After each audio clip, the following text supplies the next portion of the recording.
Welcome to The Old World Lives, a Warhammer Fantasy Battles podcast. You can find us on Facebook at The Old World Lives, on Instagram at The Old World Lives, and you can reach us by email at theoldworldlives@gmail.com.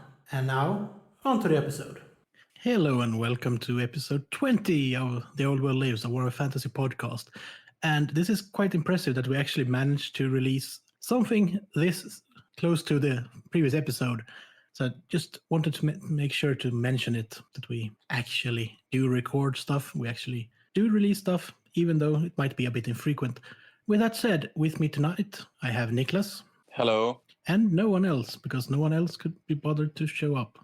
Yeah, it's just us two this evening. Yeah. I didn't realize that we're hitting the 2-0, episode 20. It's great. Yeah, I figured it was worth mentioning. And this episode won't be any floppy goblin snakes or whatever it was in the last one. Just wanted to make sure to, for those that are fans of floppy goblin snakes, this is not a floppy goblin snake episode. But both Jens and Jimmy is part of the rest of the episode, so it should be fine. So this episode, we're gonna do a bit of intro and hobby talk, and then we're gonna have a heavy cavalry Tactica. My friends here in London, when we released the last episode, or the episode with the light cavalry Tactica, they're like, yeah, of course, Niklas is gonna talk about cavalry. And now you get even more cavalry, but since there are no more types of cavalry, unless we can make some up, this will be last one. So I don't know what we'll do next time. What kind of unit type? Well, maybe skirmishers or mages, something like that. We'll figure something out. But before we get to the cavalry Tactica, let's talk some new stuff. There are some new stuff, actually. Yeah, you've been buying some for yourself for Christmas, right? Yes. So I got an early Christmas gift from my girlfriend's brother, and he got me the Fire Slayer Magma Dragon thing, and because I've been showing him that I've been building dwarves, and he went to Darksphere, and he showed them pictures of my dwarves and all their square base glory, and they told him, get this thing for him, it'll be great. So he got me this Magma Drake, and I was like, oh, thank you. I really appreciate it. It's a big gift. I appreciate it a lot. But Magma Drake is like, with the Deepkin, my least favorite things about Age of Sigmar. Yeah, fair enough. They can be quite cool to be used as separately as monsters, but there are better things to get. Yeah, so I don't blame him at all for getting me that thing, because they are dwarves, but I do blame Darksteel. Like, come on, guys. If you see like an entire square-based army, and then you suggest to get Fire Slayers, that's not really no bueno. So he said that, if you don't like it, you can just return it. So I thought, what should I return it for? Oh, wait, those really cool looking Chaos guys are being released next week. So I went down to the store and I traded in for a pre-order of the new Slaves to Darkness collecting box. Collecting box. That looks like one hell of a deal. This is a really nice set. Yeah. It's not too expensive either, isn't it? No, I think it's I don't know how much it was, like £40 something. I know it's like 660 kroners retail from G-Dubs. Yeah, so it's a bit cheaper at Darksphere, if you don't get it at Games Workshop. So you get like those new knights, 10 new warriors, and the hero on a Daemonic mount. Yeah, that is a really gorgeous model. Yeah. He's the size of the Stormcast hero as well, isn't he? And the undead hero. Yeah, I think so. Yeah, I think he's gonna fit nicely on a 50 mil base. Yeah. I thought might as well start Chaos Army. So I've been super annoying in our chat, because I've just been saying like, oh yeah, I got this new army plan to build this army. And then the week after, I'm like, oh no, now I'm going to build this army. And now I'm going to do this army. So I've just had endless army ideas since I've pretty much finished my dwarves. And I've been just telling myself, like, don't start anything until a while. Play with those two armies that you have. And I was going to do that, but then this came along. And getting a Chaos army is pretty easy, actually, because you don't need a lot of models. Yeah. So if I you got play this with the warriors and knights, you don't need a lot of models. Yeah. So I got the starter box or pre-ordered it, and then I also bought a box of old Chaos Warriors, which is just 16 warriors. So I'll be using them as warriors, and then the new ones as chosen. And then that I makes also, sense. and I think they'll fit quite nicely. If there's just 10 of them, you can position them so that they can all stand without, like, they will all have room to fit. Yeah, and if you build it as a unit, you can probably just number them and keep them like that anyway. Yeah, and then I also bought some of those new Furies for Warcry. So, yeah, those look great. Yeah, I love them. They look super sinister and evil. But you buy them in like a 6 of those, and then 6 other creatures. They look like chaotic turkeys, pretty much. So my friend Joseph is gonna use them as Furies as well, actually, but for Beastmen. Ah, now I have to check them out so I know what we're talking about. Look at them and tell me that they are not chaotic turkeys. They look really nice. So I think it will fit perfectly as Beastmen as well. So yeah, and then before this, I already had a Hell Cannon that I was going to use for a Chaos Dwarf project that never really got off the ground. So it's already done and painted. And then I also have the Belacor model that I bought a while back, actually. Not because I really needed it for something, but I thought that Games Workshop is just axing things left, right, and center. So I better buy this model that I really like when you can still get it. It's a really good looking model as well. Yeah, I love it. And I also love Belacor. Like, his story is so cool, especially in 6th edition. I don't know, like in 8th edition, he's barely mentioned, but he's like the main antagonist in 6th edition. He's like the main adversary in Mordheim. He's the main adversary in Albion, and he is like a major part of Storm of Chaos. He almost made it to be a chosen before Archaean was chosen. Yeah. Or ever chosen, probably should be the correct title. Yeah, he was too full of himself. So, for those that don't know who Belacor is, he is the first Demon Prince, so the first one to be raised up to Demon Prince level. And he was fighting the elves before it was cool. Yeah. So he was fighting them like at the beginning of time, pretty much, like when the elves were first fighting the demons, when the demons poured out onto the world, before the elves created the vortex to drive them back. Yeah, in the time of Anarion and Calador, the dragon tamer. Yeah.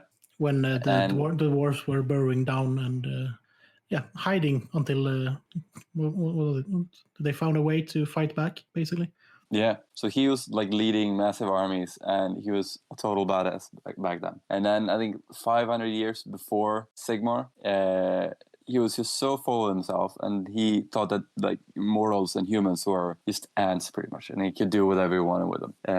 And then the Chaos Gods just got fed up with him, so they banished him into the warp and just made him a insignificant little minion and just tortured him pretty much. And then they made him crown all the mortal ever chosen after that as a like punishment, and just to humble him. Yeah, and that was one of the reasons he went to Albion, wasn't it? To try to get out of that little torment. Yeah, so he sent his minions to Albion to try and siphon the power from the Ogham Stones so that he could get he could break the curse pretty much and return to the mortal realms. Or not mortal realms, I'm not saying that, but return to the physical realm. Yeah, which is the mortal realm in Warhammer Fantasy Battles. Yeah. Okay, that's true. Still there's also Stargate under in Albion. Yeah. Well, there is. So Belacor did not really succeed at Albion. He's managed a little bit, and then he got brought back in the Storm of Chaos. So he coronated Archaeon, and then he led his demon legions to fight Karl Franz and Teclis, and then Teclis banished him again back to the warp. So I've been having some trouble like with Chaos. I had some thoughts of starting Chaos before, but I never really got like a cool theme to theme an army around. It's just because Chaos guys are pretty badass by themselves, but I really need a story behind an army to really get behind it. So my Chaos guys will be devoted to Belacor as their deity. So they will be undivided, and they will praise the original Demon Prince, and they will be based around in the Empire, and their goal is to search for artifacts and powerful items that will help Belacor return to the physical realm.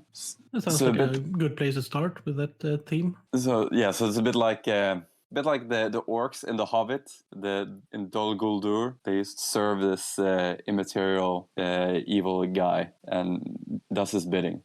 I'm so sad that Krell isn't here, so I could make some movie references from The Hobbit just to mess with him. But if he listens to this, the being they serve is that large white orc in the Hobbit movies, because he's the most important orc there ever been. And you're really right; they really do look like battle turkeys. Yep. So if anyone hasn't seen them, just Google Warcry Chaos Beasts. You'll see some pretty frightening chaos turkeys. I'm not really a fan of the Hobbit movies, just putting that out there, but the theme is similar. Actually, you can Google Warcry Battle Turkey and you still get a hit for them. It's not the first hit, but they're there. All right. So what you're saying is you're doing Chaos now or for next year, and this might lead into 2 of the specials we're planning for early next year, right? Yeah. So we got requested by Ben Martin to do some Chaos since he liked our dwarf special so much. So we thought that might not be a bad idea. And then we're thinking of Chaos, and then we were like, we can't do Chaos in just one episode. It's too big, because Chaos is at the heart of Warhammer, like even more so than Space Marines or the Empire. Chaos is the main theme of Warhammer. Yeah, it really is. And I said there will be more than one special, so we have to divide them a bit. But I don't see any problem in that. It will just be more fun. Yeah, and it will be hopefully quite good episodes. But that's not really for us to judge if they're good or not, right? Yeah, I think it will be good. Yeah. So there's a little made to order starting tomorrow, the 14th of December, for some Blood Bowl miniatures that might be tangentially linked to our Tactica. Yeah. And those are the Blood Bowl Chaos Dwarfs. Yeah, so they're re-releasing the old Blood Bowl team. So in that team, you got Bull Centaurs, which is what we will talk about in this Tactica. And then they're also releasing just regular Chaos Dwarf players and Hobgoblin players. Yeah. And I'm sure the regular team members can be used in your units of Hobgoblins and Chaos Dwarfs, so you just arm them with something. But for our purposes, the Bull Centaurs couldn't really be planned to be on made to order better than they are, because you basically just need those Bull Centaurs and adding a great weapon or 2 hand weapons to them, and you have a perfect unit for... Yeah, it's really easy. It's just put weapons in their hands, because they're already got like balled fists. Yeah, the ball fist, and some of them have they have a gloved fist and a like a knuckle duster on the other hand, and the knuckle duster could be a perfect second-hand weapon. Yeah, or the grip for an axe. Yeah, they're really good models. So yeah, if you play Chaos Dwarfs, get some of these. It used to be nice as well to have because if you have the old models, then probably there's only a certain amount of poses. Yeah. So if you get some of these, you can just add one here and there in different units, and you'll have some unique models. Indeed. So check them out when this goes live and Games Workshop puts them up for a pre-order. Yeah. Also, we've gotten an email that I was thinking of reading here in the news section, because it might be something for next year that we're planning. And this email is sent into us by Ted. Did you read this email before, or is this new to you? I think you shared it with us. I read it. So I'm just gonna read the email. So thanks for all your work with the podcast. Always a pleasure to listen.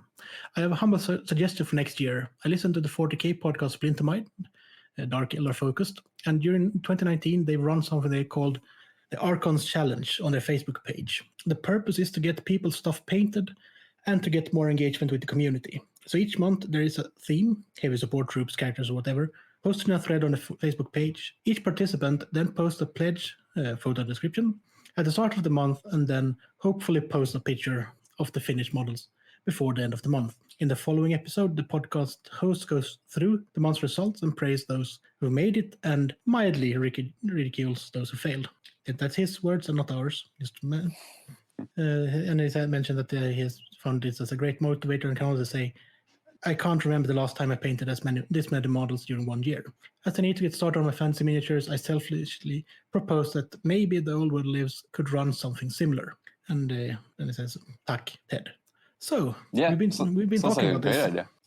Yeah, so we're not gonna probably go through exactly how that's gonna be today, but we still got stuff to work out. But well, in the new year, we will probably start something like this up. Yeah, and running. Definitely. And we'll do something on our Instagram as well. Yeah.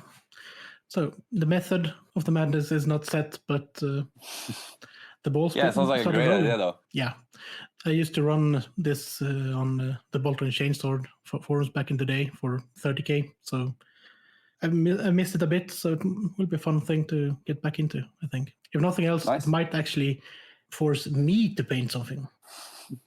How's it going with those Reavers? Oh, they finished. Oh, great. Really? I'm going to post them during the weekend when I got them proper photos of them, because for some reason, the photos I've been trying to take these past days, these look like, shit.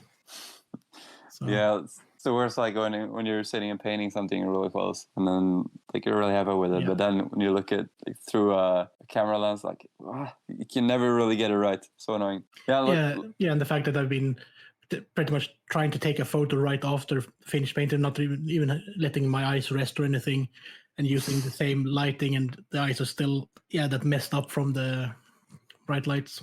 Yeah, they need a proper photo session, I think. Nice. Yeah, I'm looking forward to seeing this. Awesome.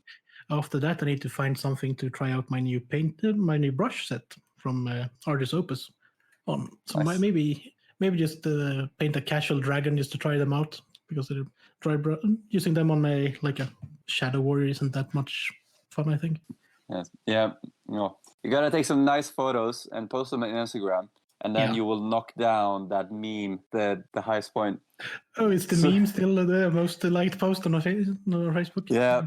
So like on our Instagram, we recently me and Jimmy have had like a secret contest. Usually Jimmy always wins because his models are just gorgeous. Like all these green stuff sculpts and all these Mordheim bands are just awesome. And then he gets like endless likes. And then I post like 4 pictures maybe, and then the 4th one maybe will get a couple more likes than Jimmy's picture. And then I'm like, yes, I'm winning. And then he posted like this damn Sonic meme that just got endless likes. Just ran away.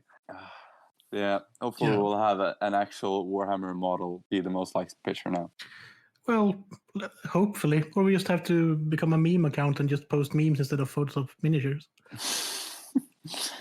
Yeah, well, we're 50-50, I would say. Lately, yes. All right, great. So what's next? What's next on your painting desk? Well, maybe just a casual dragon. No, but I'm considering. I found this box of Shadow Warriors, the last one in store, the 8th edition plastic multi-kit. So the Shadow Warriors. Yeah, the Shadow Warriors are really nice models as well. Yeah, and they come with a lot of extra bits. I just need to find a way to use all the Sisters of Avalorn bits as well, because they are also great. Yeah. Where did they have rules in 6th edition? Didn't they have like some?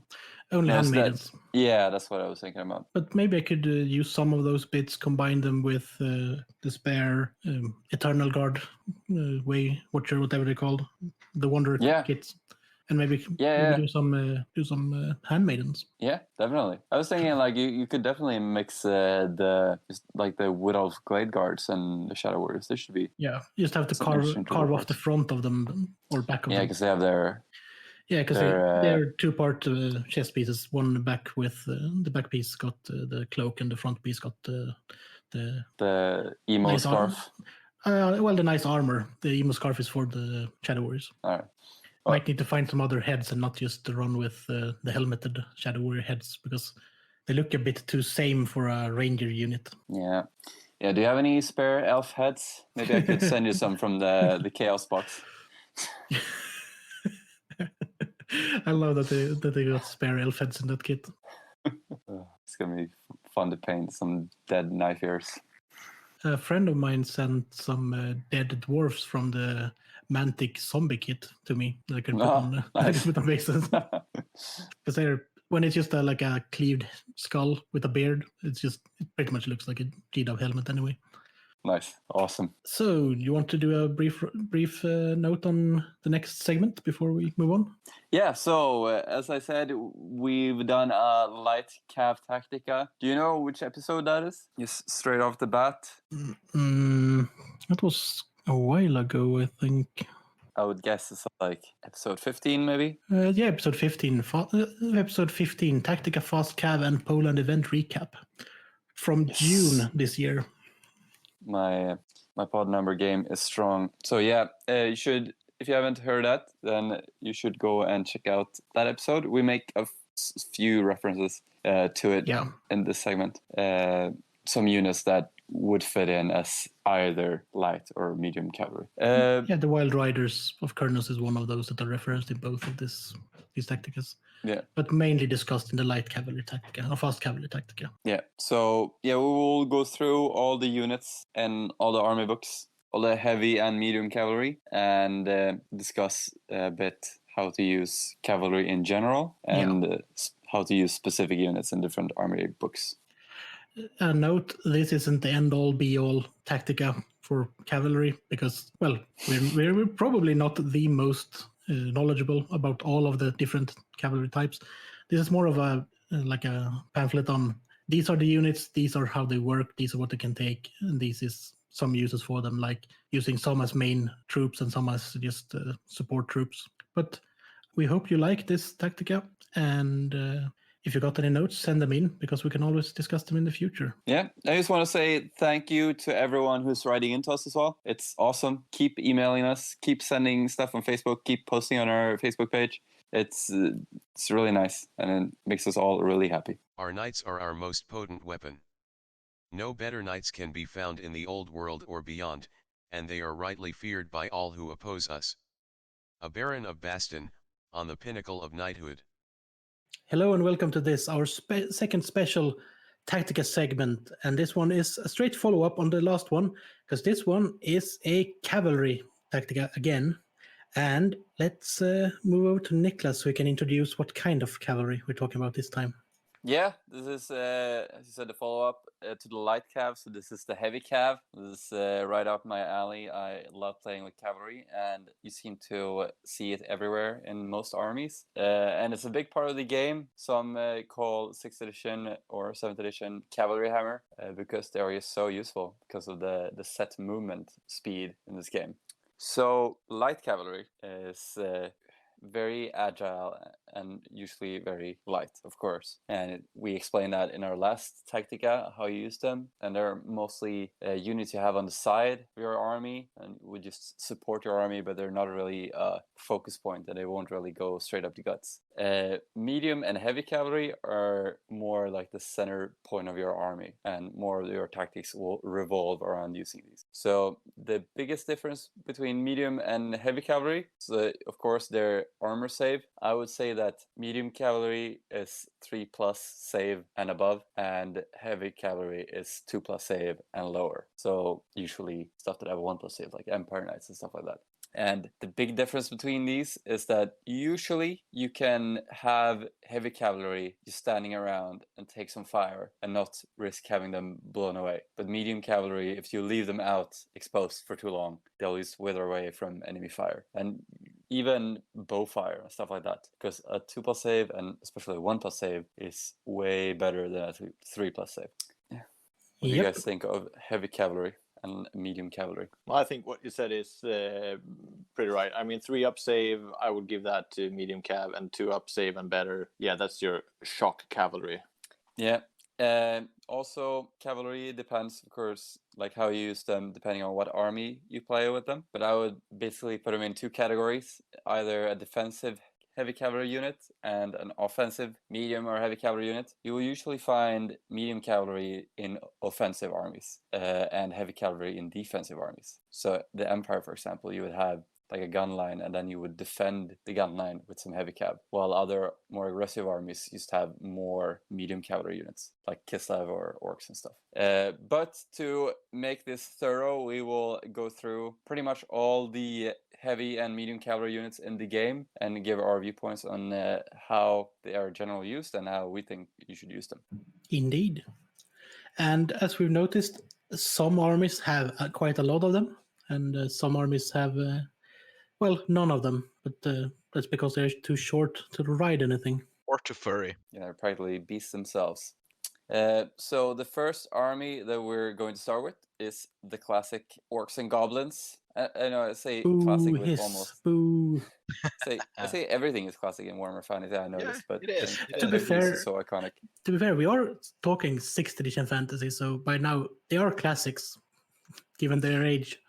Yeah, that's also a good point. I didn't even mention we're talking about 6th edition fantasy because we used to always talk about 6th edition fantasy.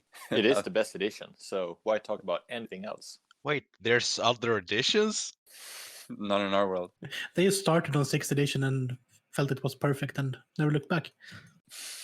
All right, so to go through the greenskins, we have our in-house greenskin specialist, Jimmy. Thank you. The Greenskins have 2 units, which classify as medium cavalry in my eyes, which is the classic Orc Boar Boys and the Savage Orc Boar Boys. Both units kind of fill the same role, being hard hitters, but the thing is that Orc Boar Boys are more defensive since their armor save is 3+ and not 4+, which Savage Orcs have. So I'm gonna start with the Orc Boar Boys. They come at 18 points apiece with the basic Orc Boy stat lines, which is Weapon Skill 3, Ballistic Skill 3, Strength 3, Toughness 4, 1 Wound, Initiative 2, 1 Attack, and Leadership 7. Their Boar Boy Boss has 1 more Weapon Skill, 1 more Strength, and 1 more Attack. And they ride the Fearsome Boars, which have move 7, strength 3, 1 attack, and initiative 3. The rest of the stat lines we don't need because they're cavalry. The Boar Boys comes with hand weapons, spear, light armor, and shield. And the Boars have a special rule called Thick Skinned, which gives the rider +2 armor save instead of the usual +1.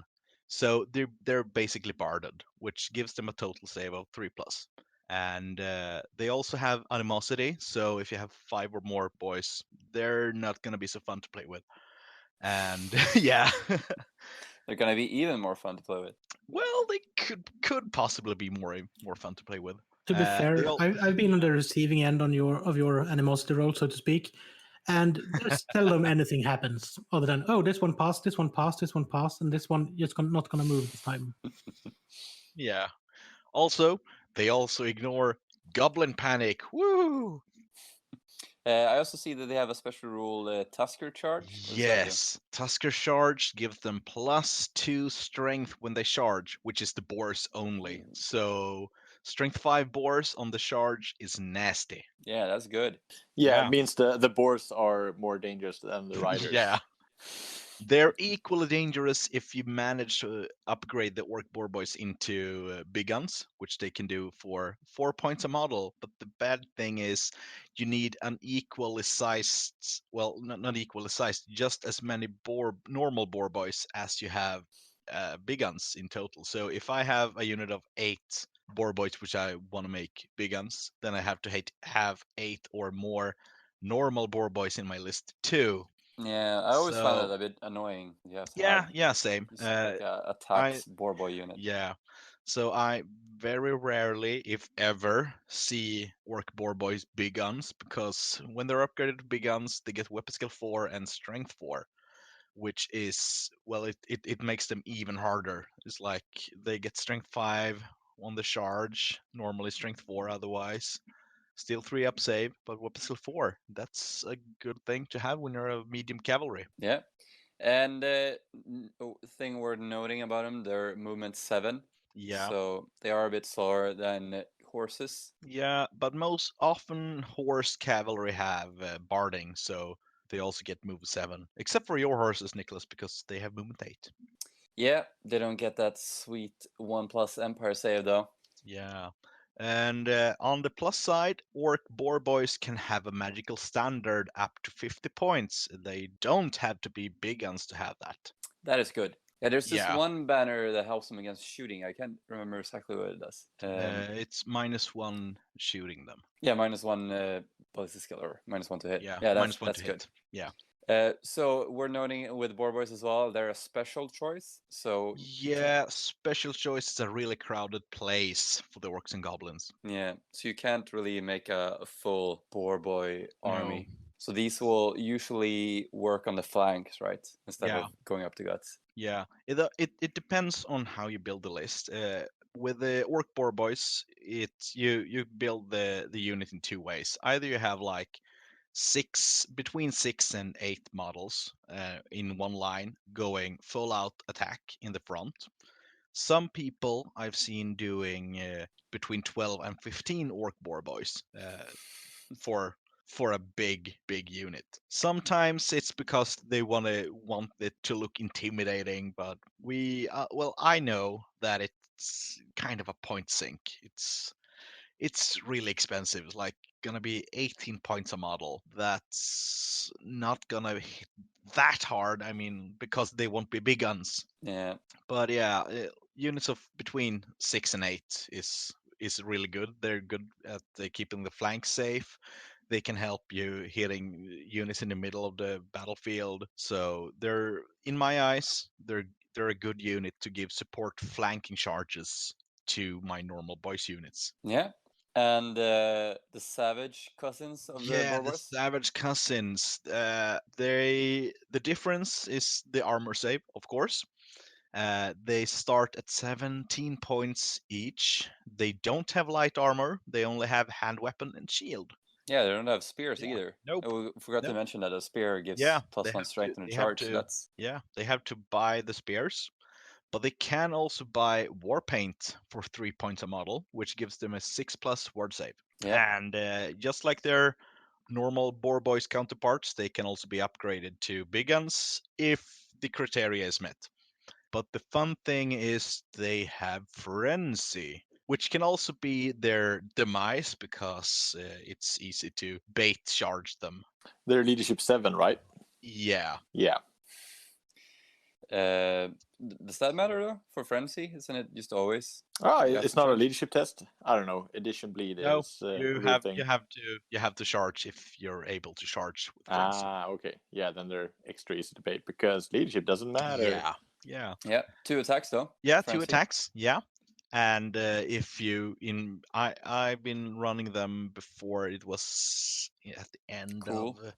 at the end of 6th edition. I ran 6 of them with a battle standard bearer with the Nog's Banner of Butcher, which gives them another +1 attack during one combat turn. So they struck and they struck hard.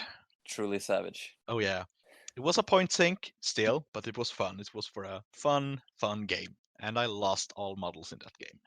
So, yeah, the Savage Orc Boar Boys, like I said before, 17 points apiece. And of course, you will give them spears, because spears are good in cavalry.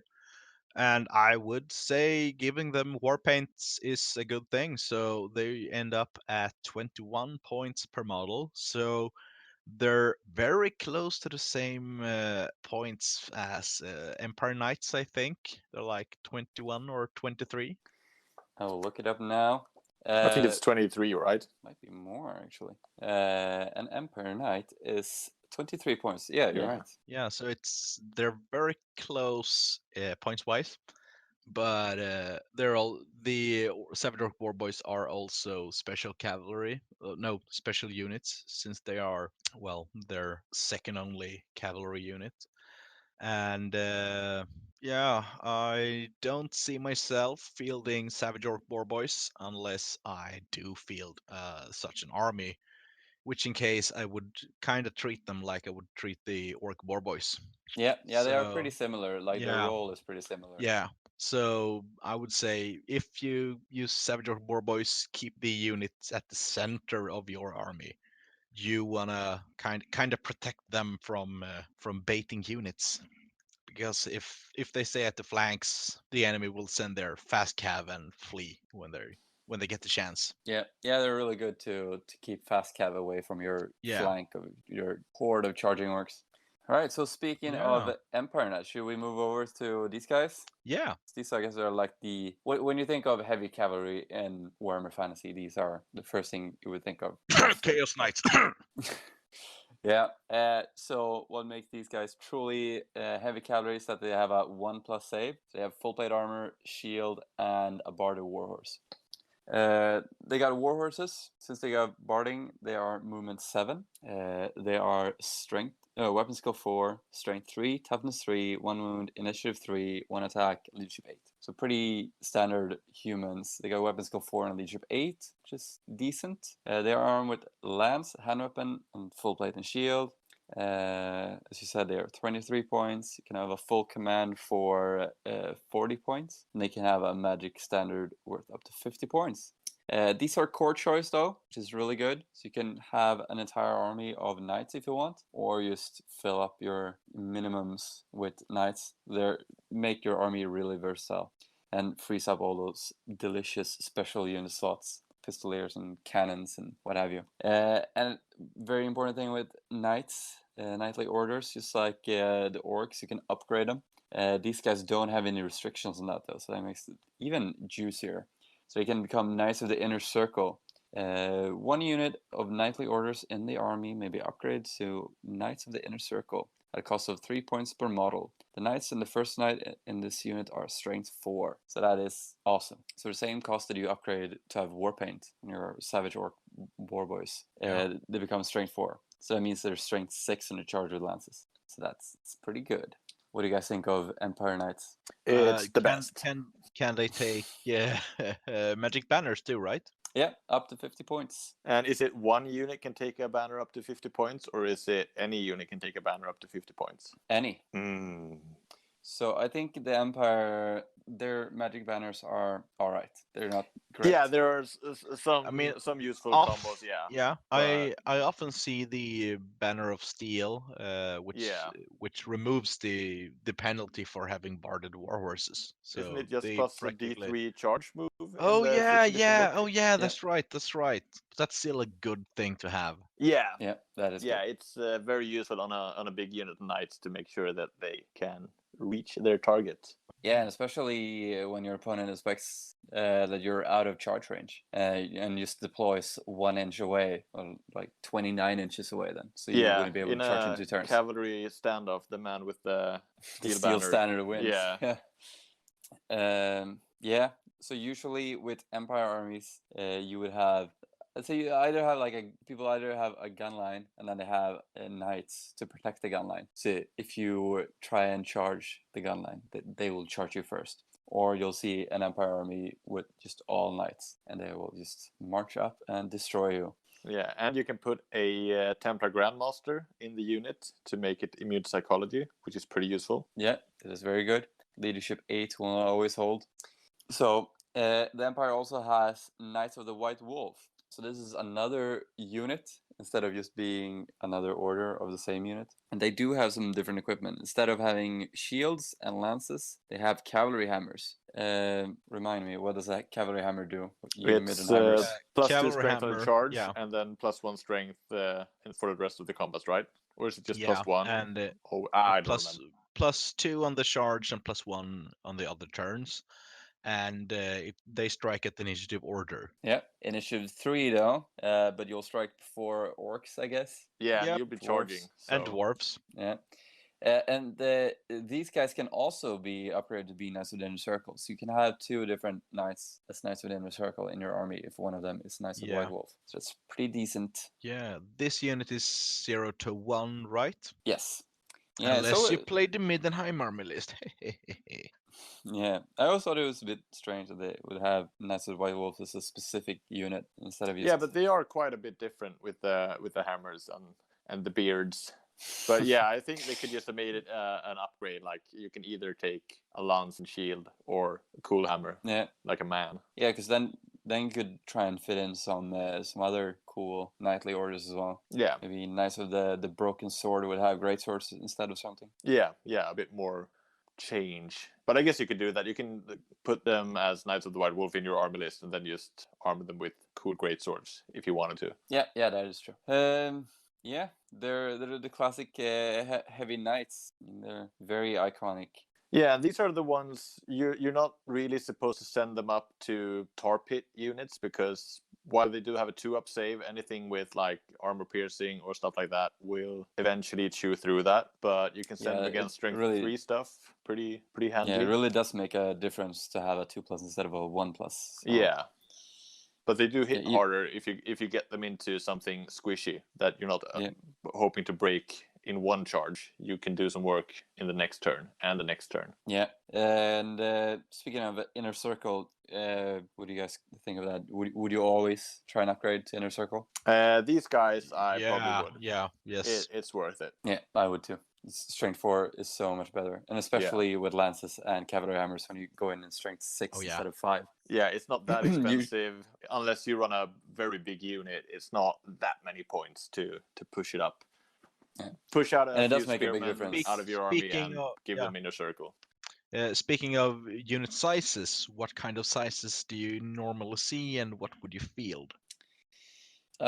Usually see units of 10, and I think you should run units of 10 as like a main combat unit, and then you could add like a unit of 5 Knights of the White Wolf on a flank, something like that. Yeah, that sounds I like reasonable. that idea, but I like the idea, but I'm gonna reverse it when I build my list, I think. Yeah, that's more suitable for knights, Middenheim. More knights and lesser normal knights. Yeah, I mean, so this is like a balanced army, but if you would do an aggressive army, especially Middenheim, then I would definitely take 3 units of knights. Yeah, 2 big ones and a small one. I'd take that. Like that. Or, I mean, we're going to have to do a Middenheim episode, but we'd have 2 units of knights and a 2 Legion Guard. For sure.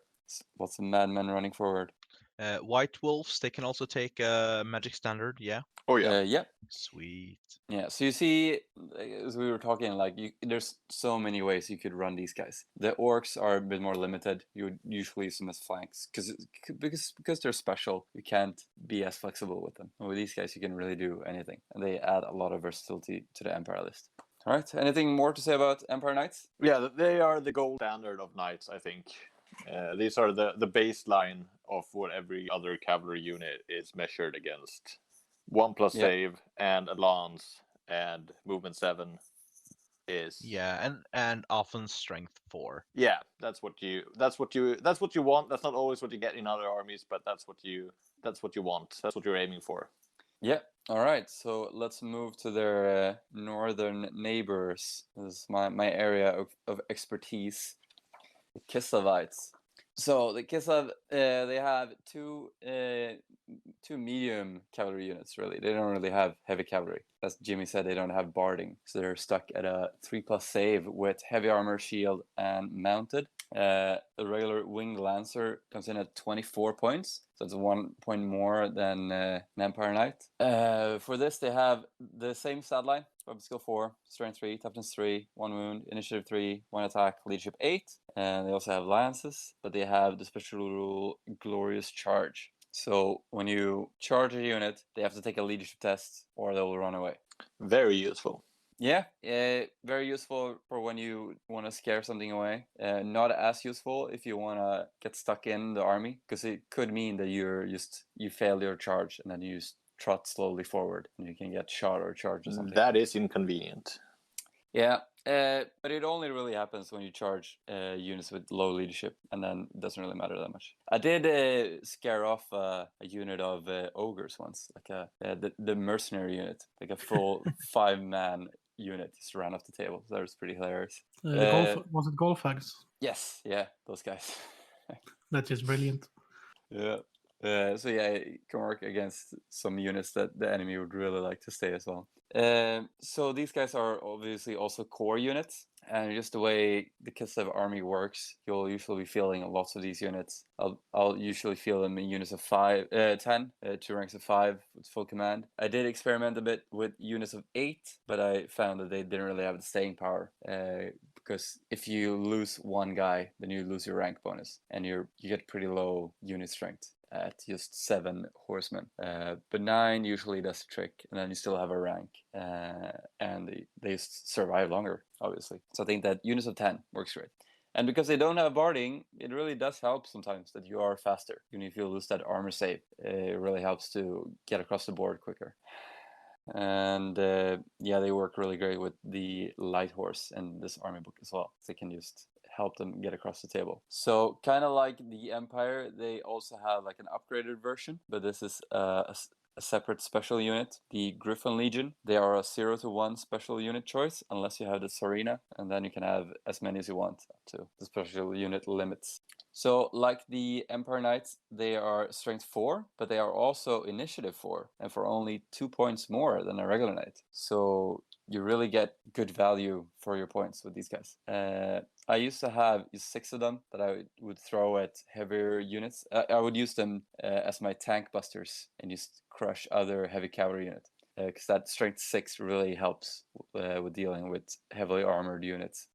So yeah, I used to use them as a unit of 6, and now I use them a unit of 9 with a hero in it to just make it my super punchy unit. And they can also have a magical standard, which the regular lancers can't have. So I usually give them the banner battle to give them more combat resolution. So these are the sledgehammer of the Kislev army. Even though these have a 3+ save, which really means that you can only survive 1 turn of shooting, and then you really need to charge. While the Empire Knights, with their 1+ save, can usually last a couple of turns in the hot zone before they have to charge. But then again, they are slower. So yeah, I like how different they are, even though they have pretty much the same stat line. But yeah, these guys are definitely medium cavalry. Yeah. Nice.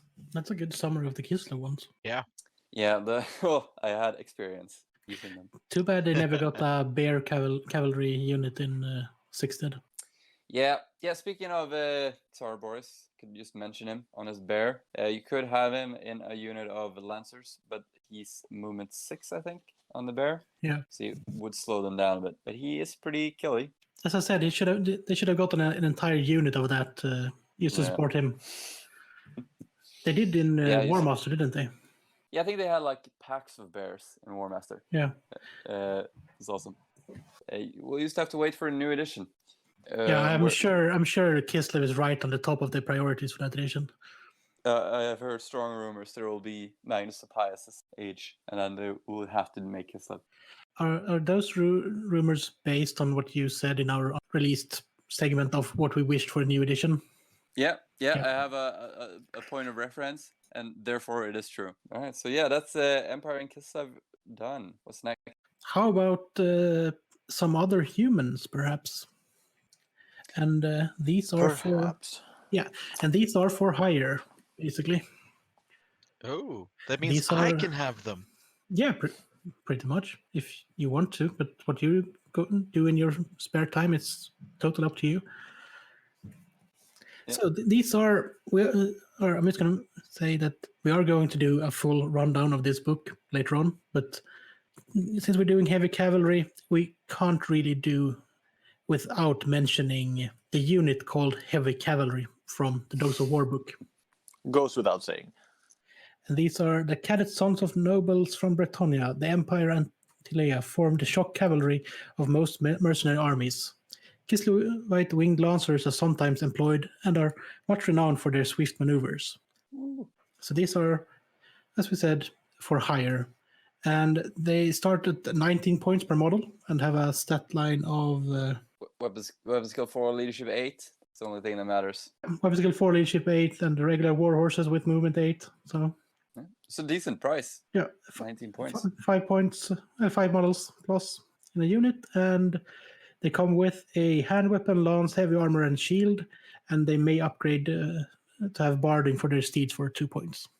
All right, so they come without barding. For 21 points, they are missing the full plate of the Empire Knights. So still only a 2-up save, but 2 points cheaper at least, and still pretty decent as heavy cavalry goes. Yeah, and just without barding, they are like Kislev winged lancers, but 5 points cheaper. Yeah, that is Niklas, why don't you convert some and use them as your heavy cavalry? Yeah, you start playing Dogs of War instead.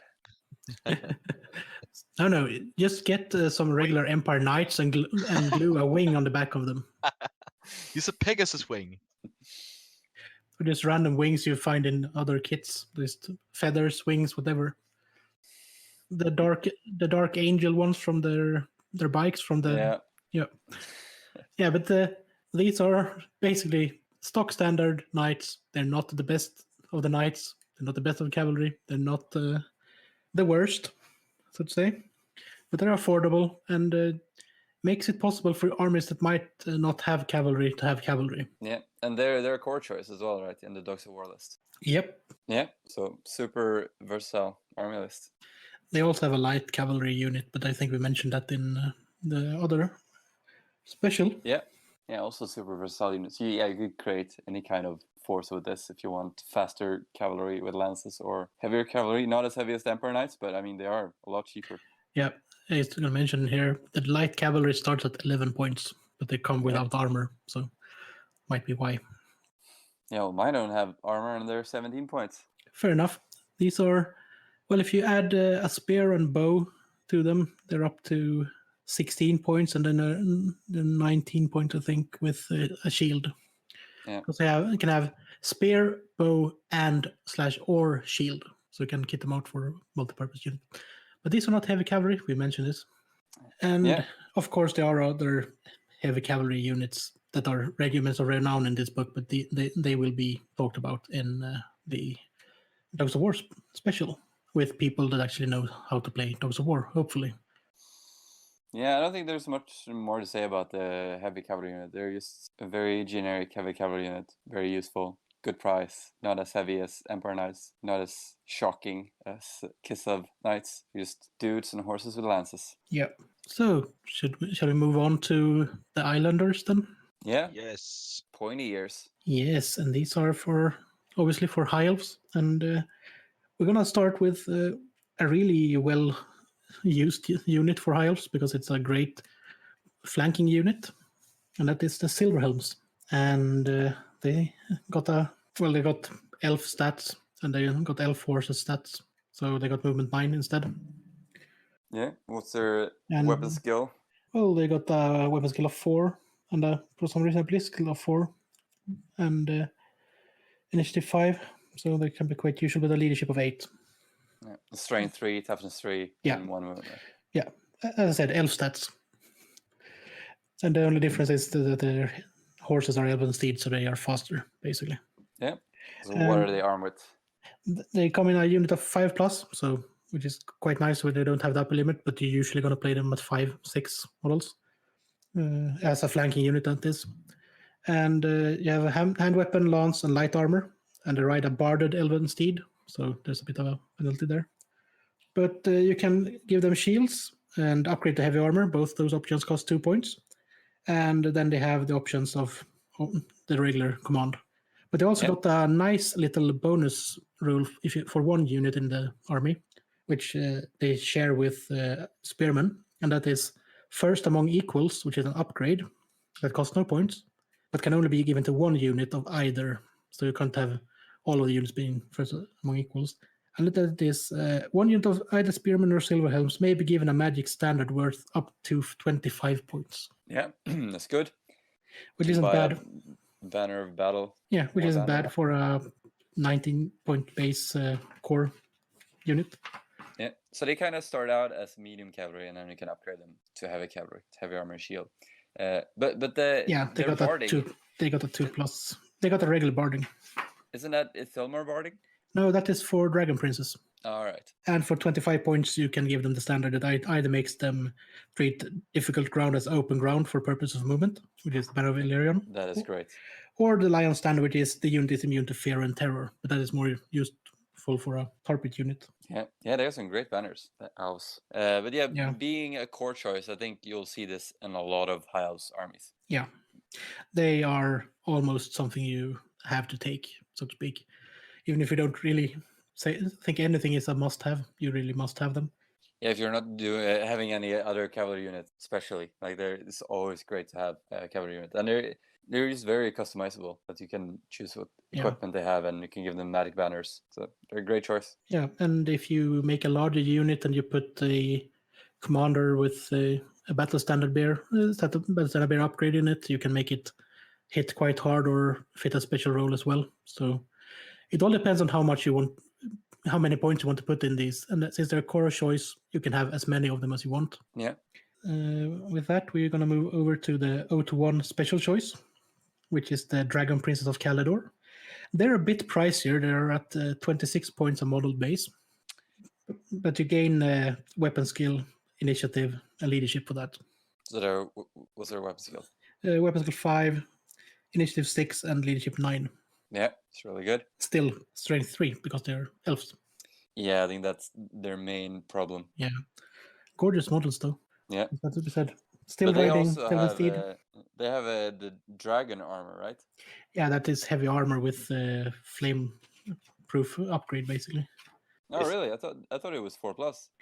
No, dragon armor also counts as heavy armor, giving a 5+ armor save, and it gives the model is immune to all breath attacks and any fire-based attack, including spells from the lore of fire.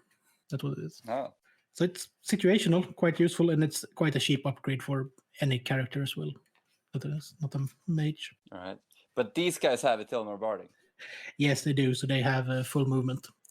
That is great, especially if you put the ignore terrain banner on them. Yeah. Just fly through the battlefield. The Thilmar Barding gives the same protection as heavy steel, but without slowing down the steed that wears it. A Thilmar Barding adds +1 to the model's armor save, like ordinary Barding. However, there's no reduction in the movement rate of the model, which is great because they ride elven steeds at a movement 9. Yeah. Very fast. Yeah. 18-inch charge. 18-inch charge with armed with hand weapon, lance, the dragon armor that we mentioned, and shields. And the upgrades are regular command. The standard bearer may carry a magic standard worth up to 50 points. You can upgrade the Drake Master, which is the unit champion, to carry 25 points of magic items if you want to. All right. And is there any specific builds that you would put on him? Making the unit a bit more resilient if you want to put upgrade.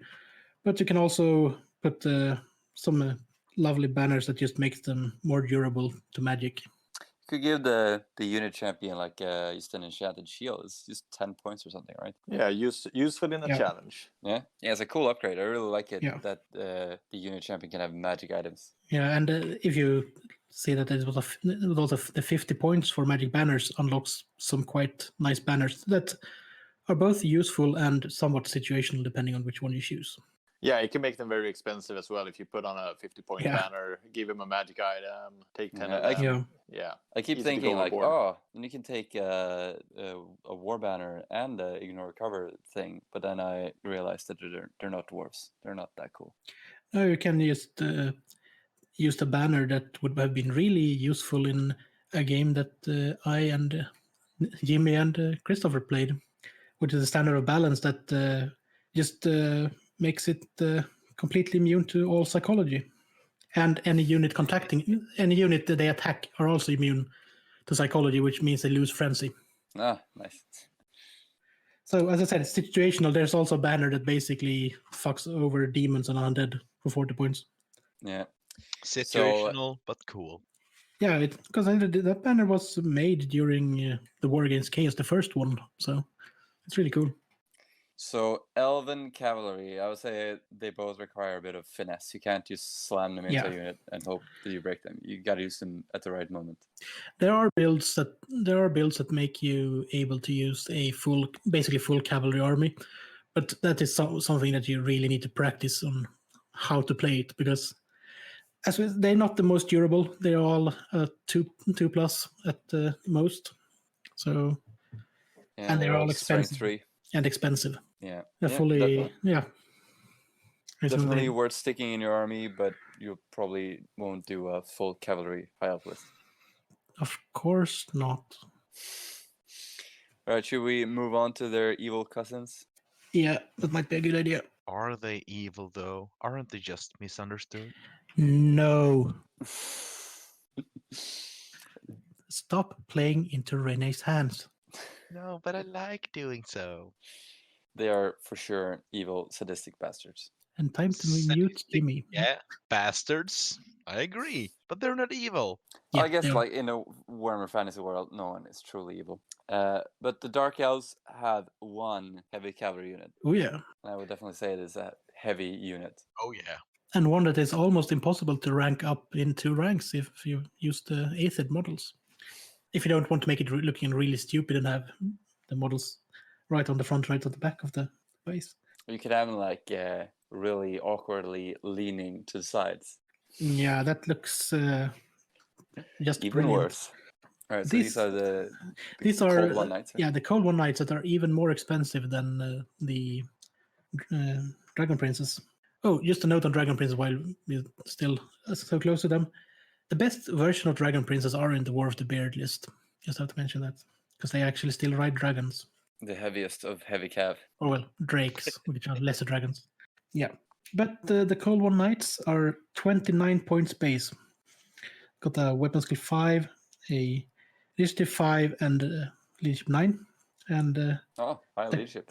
yeah, which they need. The cold one the cold one got have a movement of 7, but they got a bit better toughness than a horse, I think. Yeah, but Should it be. doesn't matter. You use your No. rider's toughness anyways. Yeah, You always do that, even if the Yeah, you do. mount is tougher. Yeah, you do. I just had to mention it, depending on. So that the elves are still strength and toughness. Yeah, they're still Yeah. elves. They're still elves. So that's why I just mentioned the weapon skill, the initiative, and the leadership. Go for the strength and attacks, like 1 attack each, strength 4. Yeah, That's strength 3, right? Strength 3. the cold ones. The cold one aren't they got the 1 attack. Ah, Yeah, strength. They are strength yeah. 4.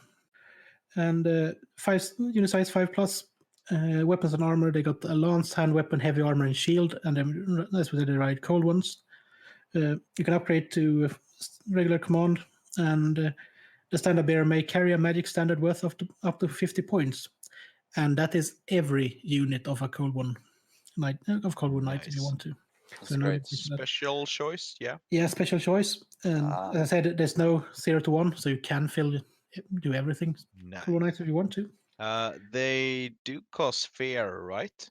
Yeah, we're just gonna come to the special rules. Yeah. They got hate high elves, the riders, Cool.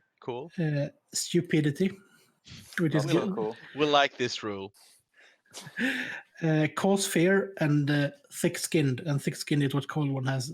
They have a warrior mounted on a cold one counts +2 to his armor save instead of the normal +1 for being mounted. Oh yeah, I forgot about that. Pretty much barded. Yeah, No it's movement Yeah. penalty. same Yeah, thing but as the orcs. Yeah, and it would be annoying if they had a movement penalty when they got a base Yeah. movement of 7. Yeah, these guys are great. The scaly skin or the thick skin and the heavy armor and shield gives them a 2+ save, right? Mhm. And yeah, they're They still ca- strength 3. So that's a bit of a Yeah, but you Yeah. can boost them a bit with like a character or a banner. Yeah, but since the cold one's a strength 4, they can actually do some chomp. They usually do the most damage.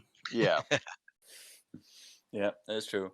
When I've seen Cold One Knights, I've seen them used mostly as a Empire Knights and a gun line kind of thing. They Yeah. guard the front line, and they're really good at it because they are scary. Yeah. Not only because they cause fear, but they will do some damage. And they are, as with the high elf cavalry, you can use them offensively, but they are a support unit more than a flanking unit, more than a main battle unit. yeah. Putting all of your eggs stupidity laced is not very good. Must say that it almost sounded like Discord censored you. Yeah. Yeah, my push to speak button is not working fine, but now it is. It was basically like just saying a word and then silence, and then saying a word and silence. I'm gonna keep that in. It's brilliant. It's trying to Yeah. censor my drunkenness. But I was saying Have that some beeps. putting all of your points into a big basket of stupid lizards is not a good idea. Yeah. That's why it might be worth putting a character with the leadership 10 in this unit if you want Yeah. to. But that means that this unit almost doubles in price and points cost. And if it doesn't move because of stupidity, then you're wasting even more points. Yeah, but then you can use that sword, I think, that makes the enemy stupid if you wound them. Ah, now you're So stupid everyone's too. stupid. Spreading stupidity around the world. Yahoo! Right. Yeah, that's only 15 points that upgrade. That is the dark sword. So any model losing 1 or more wounds after saves, etc., to the dark sword becomes subject to rules for stupidity for the remainder of the game.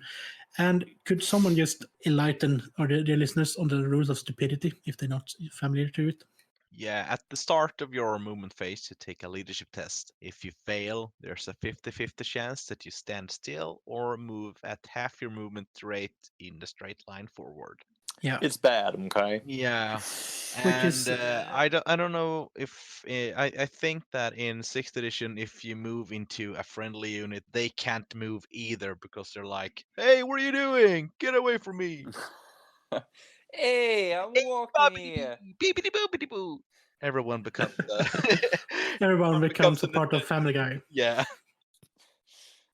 Yeah, but So- they are good when they can be good when you make it into combat, but you shouldn't rely on them too much, in case they just go stupid and just stands in the middle of nowhere for the entire game. Yeah, I think it's definitely worth having a unit of cold ones in your army, but don't put too many eggs on those stupid lizards. Really gorgeous models, though. Oh yeah, both That's true. the old and new.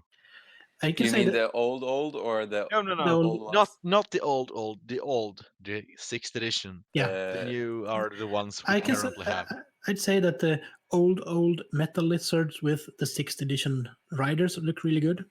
There's a lot of them, and they change so much in the editions as well. Like I think I prefer the newest ones, and then the old ones, and third place is the old Godzilla lizards for me. Yeah, I have currently the ones I've been working on are the new the 8th ed mounts with the 6th ed metal riders because they look so much better than the plastic riders. Yeah, the riders are fucking amazing from 6th edition. Yeah. Also, the riders on in the plastic kit don't go together at all. If you have to glue the torsos together, front plate, back plate, and they don't really match up on any one of them. So you have to glue them together and then carve them and then. It's just to get you in the mood of Dark Elves, just get you pissed. Just to bring the pain. Yeah, there's a lots of alternatives for these guys, model wise. That's great. They're a great looking unit as well. Like, who doesn't want super evil elves riding vicious lizards? Perfect. Speaking of elves, we're gonna do an honorable mention here for a unit that can be used as medium cav or heavy cav, but isn't really medium or heavy cav, and that is the Wild Riders of Kernus from the Wood Elves book that we discussed in our fast cav Tactica, because they are fast cav, but they can be used as shock cav as well. Yeah. And they're really great and situational and upgradable and yeah, cool, really. Yeah, have a listen to our Fast Cavalry Tactica if you haven't, where we discussed these. I think these are the heaviest of the light cavalry that we discussed. Yeah, they are pretty much unarmored, but they can move through everything. Yeah, and they cause fear when they charge. So they're great as shock cavalry. And they're upgradable as well, so they are both durable and situationally can run down everything they manage to fear away. Yeah. All right. Should we move along to some other evil guys? Yeah. Yeah, so next on our list is the Chaos Dwarves. Bull centaurs all the way. Do you have the point? These guys are half bull, half centaur, I'm guessing. Yeah, something like that. They've got, instead of force bodies, they've got the big old bull bodies. So they are much more buff than a regular. Yeah, but the top part is like a Chaos Dwarf. It's like a it's got a cool ass beard. Half Chaos Dwarf, half bull, pretty much. The perfect combo. Yeah. If you look their god, they're so cool. The new models. Why? Why can't they be as cool in the 6th edition rules as the models were in 8th edition? It's like, what? The models are so cool from Forge World that they even have armored beard. Like, but you must love so awesome. I'm gonna my beard is awesome. Spells are great. Yeah, they're cool. So we really don't want to talk more about this, but then we're going to get into how the hell they were created and the origins of them. And let's not do that. The Bull Centaurs are a rare unit for the Chaos Dwarfs from the Ravening Horse list, and they're 20 points per model. Movement 8, Weapon Skill 4, Ballistic Skill 3, Strength 4, Toughness 4, 1 wound, 3 Initiative 3, 2 attacks, and Leadership 9. 5+ unit. The equipment is hand weapon, great axe, light armor, and shield. Yeah, so medium cavalry. Yeah, and they can swap the great axe for additional hand weapon for free. That's Ooh. nice. And may Yeah. upgrade light armor to heavy armor for 1 point. That's very useful. But still, they wind up in the medium cavalry range, save wise. But toughness 4 helps. Yeah, and strength 4 base Oh is yeah, really good. yeah. I mean, a unit of 5 of these with dual hand weapons running up a flank. I mean, all of your other tiny dwarves are going to just stand and shoot people. So these guys mopping up or just having a go down a flank. Yeah. Also, initiative 3. They're usually initiative 2, so that's pretty decent. Yeah, I think that's the bull part is. Yeah. the And if spry you part. keep them with great access, they can be situational against larger, beefier things as well. Yeah. I've been facing them, and they've been attacking my giant every single time. It's like, yeah, we're gonna wound you on 4+, and we'll hit you on 3s. 2 attacks each. Yeah. Just Yeah. like, that's gonna that's be zombie. one dead giant. Timber, and then it falls. Oh. They don't ever have any kind of upgrades for a command, but Oh yeah, don't yeah, really yeah. need it. They do. Those rules are in the beginning of the list in every Ravening Hordes part. Yeah. So Right. yeah. But still, I don't think you should like make a big beefy unit out of these guys. I think you should use them as 5-man flankers, and then I'm guessing there's other rare choices for Chaos Dwarfs that are appealing. But these guys can definitely contend with all the cool stuff that's usually in your rare choice. I definitely. I think aren't they special? Rare. Oh, all right. But Yeah, so they then you have the can, Earthshaker. since now that I've been enlightened to where the upgrades are, they can have the champion position and standard bearer for 15 points each, and the standard bearer can carry magic banner worth up to 50 points. Ooh. So they can have a war banner. What kind of banners do the Chaos Dwarfs have in their list? Do they have any in Ravening Hordes? Nope, they don't. So no banner, only weapons and all other kind of stuff. Weapons, armors, talismans, enchanted items, and arcane items. Oh well, I found one. That will. Okay.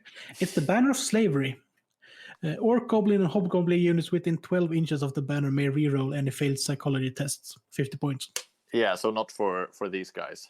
No, but since they're cavalry, the special rules they have is that have a unit strength of 2 per model. I could definitely see these guys, see them in a bigger unit of 9 and a hero. So you can take a bull centaur heroes. So just beef him up a bit, and then you have these guys, and you'll have a really tough sledgehammer. And that's something you don't usually find in orc or dwarf armies. Yeah, that could be very useful. You can also have black orcs in that army list, so you can have some more offensive elements to help them out. So you could make a more offensive Chaos Dwarf list with these guys. To be fair, all orcs are offensive. Especially these mutant ones. Yeah, I think they're super cool. I think they're useful. They're a bit light with only a 4+ save, I guess. Heavy armor and shield. Yeah, but cavalry should give them a +1 armor save as well, right? No, they're not cavalry in that. No, they're not cavalry in that kind of sense. It's brought up in the FAQ. Yeah, they're just it's large enough to have a unit. The unit strength is 2. They count as cavalry, but they don't count as mounted. It's kind of the same with the Chaos Warhounds. They are cavalry unit type, but they're not cavalry in that kind of sense. I see. Yeah, toughness 4 will help them though. Taking some fire. Yeah, so heavy armor and a shield, still a 4-up save, and toughness 4, but still just 1 wound. So I don't know. A unit of handgunners might just put the pain on them, but not that expensive if you're paying for a cavalry unit in a dwarf army, then it is not that expensive. Well, they're only 20 points, so compared to some other choices that we mentioned, they're almost affordable. Yeah. Oh, just you wait until I go through the next unit I have. All right, what do you have? So the next unit is the Saurus Cavalry. Yeah, I just looked them up, and they're expensive. The Saurus Cavalry are special units. They start at 35 points a model. Ouch. Yeah. So that's what you gotta pay for a lizard riding another lizard. Yeah, that's what you gotta pay for it, for some lizard action. That or like 80 pounds for the DVD. But the thing is, they have first stat lines. The Cold One Riders have Weapon Skill 4, Strength and Toughness 4, 1 wound, Initiative 1, 2 attacks, and Leadership 8. And their champion have 3 attacks. And then the Cold Ones, like for the Dark Elves, Movement 7, Strength 4, 1 attack, Initiative 2. They have the thick skin special rule, so they add +2 to their save. The Saurus riding it have scale skin 6+, so they end up with a 3+ armor save since they are armed with hand weapon, shield, and spear. They also cost fear, they have stupidity, but they also have the cold-blooded special rule, so they roll 3d6 for all their psychology tests and pick the 2 lowest. So a bit more trained. So, and yeah, a bit manageable. more trained. Yeah, and they can also carry a magic standard for up to 50 points. And I do not have the time to look at their kind of standards. So if any But of you they guys are have a the special time, unit. yeah, they're a special unit. So you can field several units, but I wouldn't say that you would field more than 1 unit and maybe maximum 10 models. Yeah, the regular sources are pretty fast as well, aren't they? Yeah. Movement 5 as well, right? No, they're movement 4. Ah, right. Yeah, I think How many points did you say for the banner? You can take 50 points. So they have 1 for 40, which is missiles fired at the unit suffer -1 to hit. And another one for 40 points, which is the unit may use this banner once per game at the start of any Lissaman magic phase. The unit moves directly forwards up to d6 inches. If it runs into an enemy unit, it counts as charging in the next close combat phase. The enemy may not make any charge reaction. And That's pretty useful for cavalry. Yeah, especially for that kind of cavalry. That is a bit stupid. Yeah. And then one for 25 points, which is the unit pursues an extra d6. That's nice. And the one that gives you a charge is just, as I said, once per game.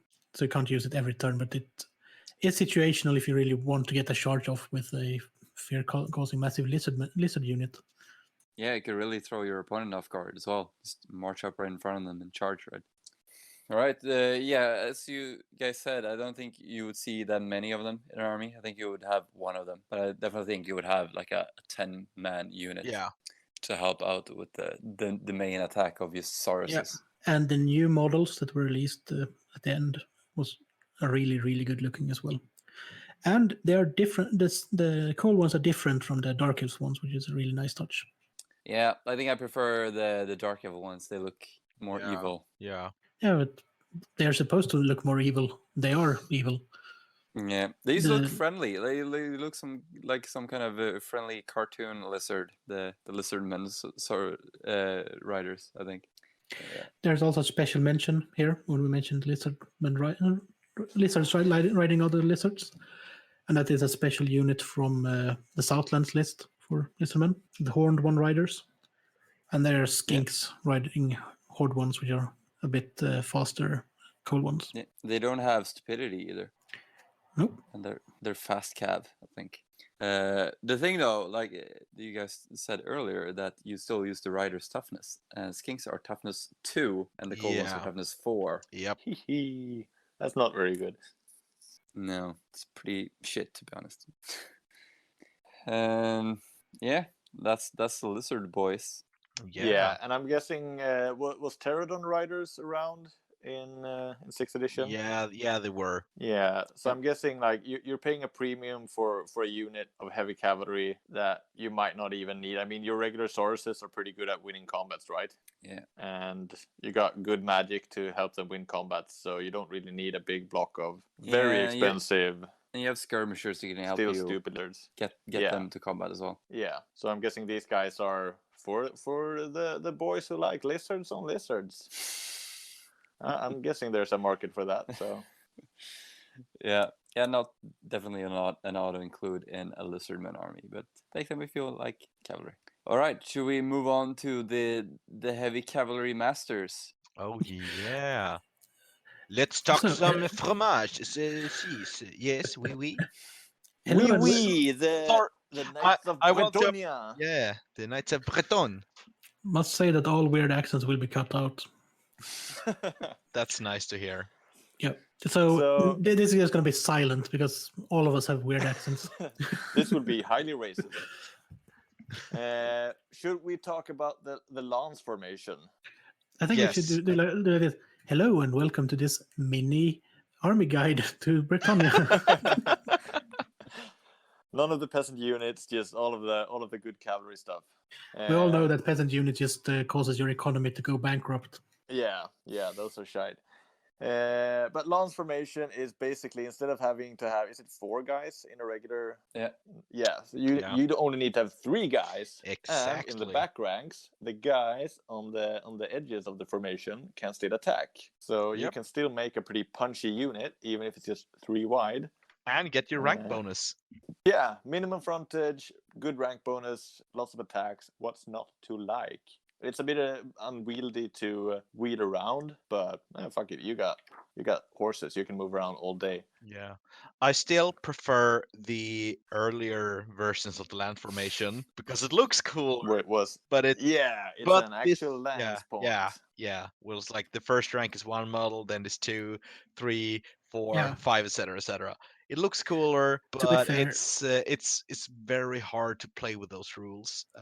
So on the other hand, you can always go for rule of cool.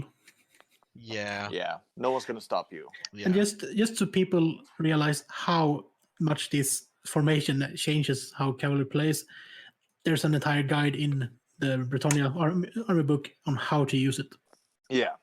With diagrams that are quite as good as GW's usual diagrams, which you know. Yeah, you need a lot of red wine and good cheese to appreciate those diagrams.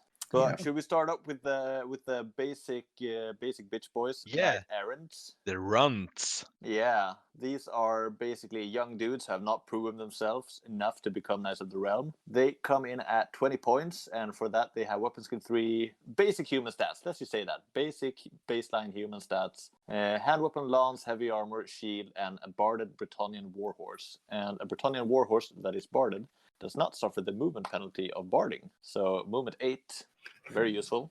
I just want to mention, I love how this is put, because you look at the unit list and you see, a Britannia warhorse, and I check, and then you look at the Britannia warhorse, and you have to look up the second, which is purebred warhorse, which is where it says that the border doesn't slow you down. Yeah, it's a bit convoluted, but if you know where to look, you will find it. And this is where we start to see a limitation on unit sizes. Yeah, these are 5 to 15, just to stop you from going fucking crazy. So I want 50 knights in one unit. Yeah. Cover the entire board with the lance. These guys must upgrade 1 knight errant to a cavalier at no additional cost. And then you can get a musician and standard bearer for a combined total of 21 points. And they can have a magic banner of up to 25 points. Yeah. The only downside with these guys are that they have the special rule impetuous, which means that after all charges have been declared, if any impetuous units did not declare a charge but are within charge range of an enemy, then they must take a leadership test to restrain themselves from charging. If this test is failed, they are forced to charge. If the test is passed, they may move normally. This is like half frenzy. Yeah, and in addition, so reckless are the knights errants that whenever they charge, the unit and any characters that have joined them are immune to psychology for the rest of that turn. So if you see a dragon just standing around and you fail your leadership test, congratulations. Happy hunting. Now have to charge it. Yeah. But they are comparatively cheap. Yeah. These are basic stat line human cavalry, heavy cavalry, and they get the cavalier upgrade at no cost. So if you run like a small unit of 5 or something, then you get a free champion upgrade, which is usually 5 to 10 points. Up to 15, depending on army list. Yeah, so I mean, that's pretty useful. It's just a note on the Cavalier. The only thing he gives is an extra attack. So you can't even hope for a bonus to leadership on that leadership 7. It's something. But then we have a rule that all of the knights basically have, right? The knights wow. The knights wow. What's that do? Let's see. It does that knights and the knights with the knights wow may ignore panic caused by friendly units and models with the peasant's duty. So basically, ignore panic from dirty peasants. And just like other Bretonnian knights, they can also have the Blessing of the Lady. So if you forego to roll to see who gets the first turn, and you let your opponent start first, then you get a 6+ ward save against all shooting, and a 5+ ward save against all attacks, and a 5+ ward save against attacks that are strength 5 or higher. The vows, guys. The vows aren't those like you pick one vow for the whole army. The peasants is one of them. Yeah. No, that's you can have virtues for your heroes and lords. Yeah, the virtues are what you pick. The vows are what's set for the type of the knight. Okay. Yeah, cool. you can have the regular vow, and then you can have the questing vow and the Grail. Grail vow. Yeah. So how about and you can have a magic banner worth up to 25 points.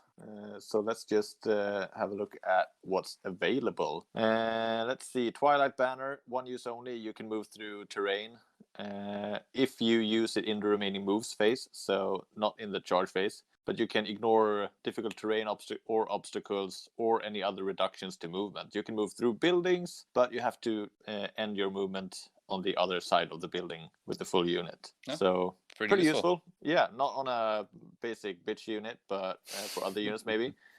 Conqueror's Tapestry, enemy standards captured by this unit is worth 200 victory points instead of 100. But if someone gets your banner, it's worth 200 points rather than 100. So pretty useful. And then the Errantry banner, which can only be used by the Knights Errant. All Knights Errant in the unit get a +1 strength on any turn they charge. However, a unit with this banner suffers a -2 leadership to any impetuous tests. But still, this is if you're going to run a big unit, 20 points for +1 strength. Yeah, you're going to want to charge pretty much anything. And anyway, if you're going to run that errant banner, you probably should look into the Storm of Chaos list, that is Errantry War. Yeah. But let's move over to their bigger brother, so to speak, and that is the Knights of the Realm, which is a 1+ unit, so you have to have at least one of these. Yeah. And they're 24 points each. And they're slightly upgraded. So they got the leadership 8. That's a slight upgrade. And they got the weapon skill 4. Yeah, so kind of like the Knightly Orders of the Empire. Yeah, but you get the cost of the champion included in this as well. So they are unit size 5 to 15 as the Knights Errant. Hand weapon, lance, heavy armor, and shield, and same border Bretonnian warhorse. And one knight, as was mentioned, must always be upgraded to a gallant. That's no additional cost. And then you can upgrade to a musician and a standard bearer for 8 and 16 points respectively. And any unit may carry a magic banner worth up to 25 points. So they're almost the same. They're a bit more. Well, they're a bit more. Yeah, 4 points more per unit for better weapon skill and +1 leader. Yeah, and human stats pretty much. And you gain the benefits of not having impetuous. Yeah. Otherwise, they got the same special rules. So they only have heavy armor and shield and barding compared to the Empire's full plate. But they do have the Blessing of the Lady. So in the end, they are pretty much as resilient as Empire Knights. Yeah, basically. And there's a lot more of them. Yeah, that's another thing, like with the Empire Army, or the Bretonnian Army, sorry. That an Empire Army, you would usually use your guys to support your infantry, but Bretonnia is all about cavalry. So you would usually have several units moving up the table. And you would usually not just charge headlong. You would just position your units carefully and maybe have some other units on the flanks on Pegasus or something. And they could really take like 2 or 3 rounds of standing in the open with the Blessing of the Lady. Because that war save works against cannons and stuff like that. Yeah.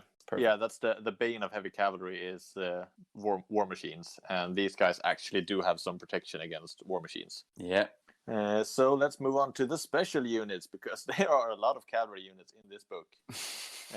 Questing Knights, 28 points per model. They got the elite human stats, but they are initiative 4 as well, which is not very useful when you have a great weapon. But they come with a hand weapon, great weapon, heavy armor, and shield. So I'm guessing you could use your hand weapon and shield if you really want to. Oh, they're strength 4 as well. I missed that. That's very useful. And they come in a unit size of 5 to 12. One guy is... Yeah, and it's the coolest cavalry models the GW ever released. And it's such a shame they stopped selling them. Yeah, they are a great kit. I mean, who doesn't want There's a blind guy with a banjo. There's a knight running around with a giant set of chest of drawers on its horse. Yeah. And I think the standard bearer is blind. Yeah. His eyes are not present. He doesn't need eyes.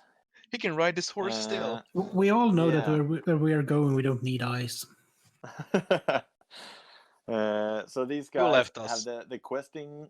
I think it was Niklas. Yeah, I've he seen said he him. was going to leave if he needed to make dinner, and for him Yeah. it's He needs basic human stuff like Yeah. nutrients and Ah, yeah. him living in the past makes him not eat before we record. So these guys have the questing vow. That means that they are ignored to panic caused by friendly units with the peasant's duty, and they may re-roll any failed psychology test and cannot be joined by characters with a night vow. Blah blah blah. Characters with the questing vow cannot use a mundane or magical lance, so only big fucking swords for these guys, and they can carry a banner of up to 50 points. So let's That's see nice. if they have some sort of questing helpful on their quest banner. Let's see, banner of defense. They get a 4+ ward save against missiles, which could be useful since these guys are pretty punchy and people might want to get rid of them. And they have the Valor's standard, which means that they roll 3d6 for all leadership tests, including break tests, and discard the highest. I don't know if that's any good. It sounds good on paper, but 50 points on a expensive cav unit that might just run away anyway. I don't know. Yeah. You want to take the next one, Christopher? Did you mention that they were 28 points base? Yes, I think I did. So the next one is quite a different unit, and has a tag of 0 to 1. And that is the Pegasus Knights, and they're 55 points each. And they're lovely human stats with weapon skill 4, toughness 4, and initiative 4. All of that lovely 4s in this one. But they also got the Pegasus, which is a movement 8 flying creature. so basically useful. movement 20. Yeah. Yeah. But And, still, if someone grounds you, you can still move at movement 8, Yeah. which is more than Yeah. You're still a flying horse. Yeah. Yeah. And the most important thing here is that since they're a flying unit, they are skirmishers. very Yeah. useful. Yeah. And so the unit 360 size, division. yeah, and the unit size is 3 to 10. Hand weapon, Yeah. lance, heavy armor, and shield. As I said, Pegasus as mount, and one Pegasus Knight must always upgrade to a Gallant as no additional cost. As usual, that is just another attack. And then you can have a musician and a standard bearer, and that's 10 and 20 points respectively. Yeah, so these guys are very good at just running down war machines, supporting charges by Yeah. charging people in the flank or rear, and just being annoying with toughness 4, 2 wounds, a pretty good save, and a ward save. But I'm guessing I haven't seen anyone run 10 of these with full command, but I'm guessing someone has been crazy enough to do that. Kind of only see units of 3. 10 of these with full command Yeah. is over 600 points. Yeah. I've seen them And at what a sight. musicians. I've seen them at musicians because it's always good to have a musician. Yeah. If you break and you need to rally or Yeah, or if you get if you draw on die, combat and you yeah, need to hoot. exactly. Yeah. Toot. So these guys And- are very useful. I'm guessing that these are pretty much an auto include. Yeah. Yeah. In most. Given I- what you get, they're quite useful for that 55 points. You can Yeah. get a lot of use of them. And they got the Knight's Wow as well. And they have another special rule that if the army is led by a Bretonnian lord who is riding a royal Pegasus, then the 0 to 1 restriction for Pegasus Knight is removed. Exactly. So, Which so is you always can go nice. crazy. Which is always nice to have those little flavor some rules that used. Yeah, if you upgrade your army to play in this way, you will get bonuses, and it will Yeah. look really cool on the tabletop. Yeah, I'm guessing with the point costs on these guys and that they are a special unit, that you might not see more than 2 or 3 units at most. But who knows? Maybe people have been crazy and run like 30 Pegasus Knights in one army. If you have, Yeah. dear listener, if you have, send us photos and tell us about it. Yeah. Otherwise, I won't believe you. I want to see pictures. I want pictures of Pegasus Knights. And I want it now, damn it. Yeah. Then there's just one heavy cav unit left in this book because I'm guessing Yeah. the mounted yeoman has been. Yeah, they were in the Yeah, fast they're fast cav. Yeah. Yeah. And that is the Field Trebuchet. Yeah, it's very fast at a movement of dash and a weapon speed of dash. Yeah, and it's got lovely attack, which is throwing pieces of churches. Yeah. So these guys, the cool Grail Knights, I'm guessing that these are some of the heaviest cav Yeah, that are around. this is the creme de la creme. I mean, when you look at their stat lines, this is above normal human stat lines. Yeah, but Yeah. are they still human fully? Who knows? Who knows? So, Movement 4, just like yeah. a basic human. But weapon skill 5, Yeah, very good. But it's skill 3, strength strength. 4, Yeah. toughness 3, initiative wounds 1, initiative 5, Yes. 2 attacks, and leadership 8. They're basically chosen chaos knights. I don't. They're But sho- of Britannia. They've been touched by a lady living in a lake. Of course, they're better, right? Yeah. Unit A size. lady of finally 3... touched me. I can now Oh, fight. in my the no hero. place. Unit size of 3 to 12, so you can run these guys pretty small if you just want a small punchy unit. But I'm guessing you want at least a few guys with lances to pack some so punch. I'd say like my unit size would like always be 9 with the Britannians. Yeah, at least 6, 2 ranks. and 9 would be Yeah. very good. But that also makes it, given that there can be just 3 of them, if you play a smaller game and you want to do a themey list with like a Grail Reliquary and some pilgrims and peasants, Yeah. you can still have a small themey unit of awesome badass knights. Yes. These guys have a hand weapon, lance, heavy armor, and shield, so basically the same as everyone else. They don't get the free upgrade to champions because they're all champions. Yeah. They have the special rule Living Saints, which means everyone can issue and accept challenges because they're all champions. Then you can further upgrade a Grey Knight to a Musician for 10 points and a Standard Bearer for 20 points, and they can have a Magic Banner worth up to 50 points. And then they have the Grail Woe, which is Knights with the Grail Woe are immune to psychology and cannot be owned by characters that have the Knights Woe or the Questing Woe. Any model with the Grail Woe may always start the game with the Blessing of the Lady, regardless of whether or not the Bretonnian army prays. Yeah. All So attacks if made you're by the running models with the Grail Woe count as magical. which is very useful. Yeah, so if you have a peasant heavy army, just peasants and reliquaries and a few Grail Knights, then these guys still get their blessing. You don't have to forgo the first turn to the enemy. You can still do cool stuff. And let's see, they can have a magic banner of up to 50 points. So I'm guessing if you want to tool this unit up, you give them the Conqueror Standard or whatever it was called, and Conqueror's Tapestry, and then you just run down other people's units and collect standards like a crazy madman and win by having twice as many victory points as anyone else. Yeah. I wonder if that tapestry is one of those tapestries that are basically the origin for the word tapestry, but it's not a tapestry itself. You lost me there. I'm 4 bears down. Let's The skip Conqueror's Tapestry, the Bayo Tapestry. The Bayo Tapestry is where the word tapestry comes from, but it's not itself a tapestry. I see. So the tapestry is something else. What was the price tag of the Grail Knights? 38 points. So pretty pricey. You get 1.5 regular knight for this. But they punch harder than 1.5 regular knights. Yeah. So. Yeah. Also, as we've mentioned, if you want to play a theme army, this might be the only punch you have in it. So they might be worth the extra points. Oh yeah. Or if you play a full. These guys also have great fucking sculpts. Yeah. If you can find them. Yeah. If you are made of money or kidneys, you can find them. So let's move on to the next book, and that is the Vampire Counts. That is the Vampire Counts. Then we are gonna have a pretty short list of heavy cavalry units because there aren't that many. I'm gonna call them medium cav. Yeah, these are the not that very good save kind of cavalry that they are in the land between heavy and medium cav, I think.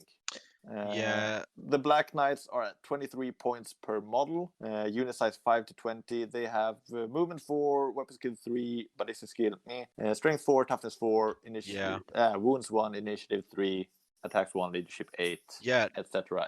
The thing here, they have toughness 4 and initiative 3. That's pretty fast for the undead. Yeah, they've got the basic Graveguard stats. Yeah. So weapon skill 3 lets them down a bit, not much, but strength 4 and toughness 4 and initiative 3. Yeah. Pretty useful. Yeah, and the leadership 8, when Yeah. I'm not gonna say if the vampire dies, I'm gonna say when the vampire dies, they will be able to stay up because Yeah. if you people don't know, when the general of an undead army dies, then all units have to take a crumble test at the start of each undead turn, which is a leadership test.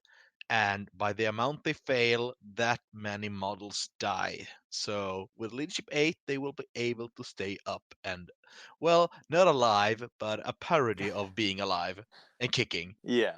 And these guys come with the built-in fear stuff, so that's a good protection Yeah. against being charged and very helpful when you are charging things. Yeah, they come with hand weapons, lances, heavy armor, and shields, and they Yeah. ride nightmares. And the Which nightmare, can be barded for yeah, 2 points. yes. Yeah. The nightmare is So if you, practically a normal yeah. horse with initiative and weapon skill 2. So movement 8. Yeah, so if you don't upgrade these to barding, then you got a pretty solid medium cavalry. Yeah. But if you do upgrade to barding, then you got a 2-up save and a bit of a slower nightmare. But Yeah, but the thing here is what makes this unit really shine is their White Blade special rule. yeah, so you want to go through the white blades? It's a pretty Yeah, straightforward. Yeah, it's a magical weapon and it causes killing blow. So very useful against Yeah. those other 1-up save knights that you might Yeah. be facing, or characters of any kind that are just walking Yeah, around on and, foot like dummies. Yeah, and White Blades goes for both their hand weapons and their lances. Yeah, so they get them all the time. Yeah, baby. The downside with the whole unit is that I don't think you can resurrect any of them in this book. Let's see. Invocation of Nehek, blah blah blah. Restore lost wound to an undead model with multiple wounds. Nope. Add new models to zombies or skeletons. So nope. We should have Krell on for this, but I'm thinking that No, you can't do you that. can't. No. So that's a bit of a bummer. Yeah. But still, you got a 2-up save if you give them the barding. So Yeah. pretty survivable with Yeah. toughness 4 and a And, 2-up save. I have seen these guys being used, and they're always a minimum of 10 models being used. I've seen units up to 15 models. A bit Ooh. pricey, but they are useful.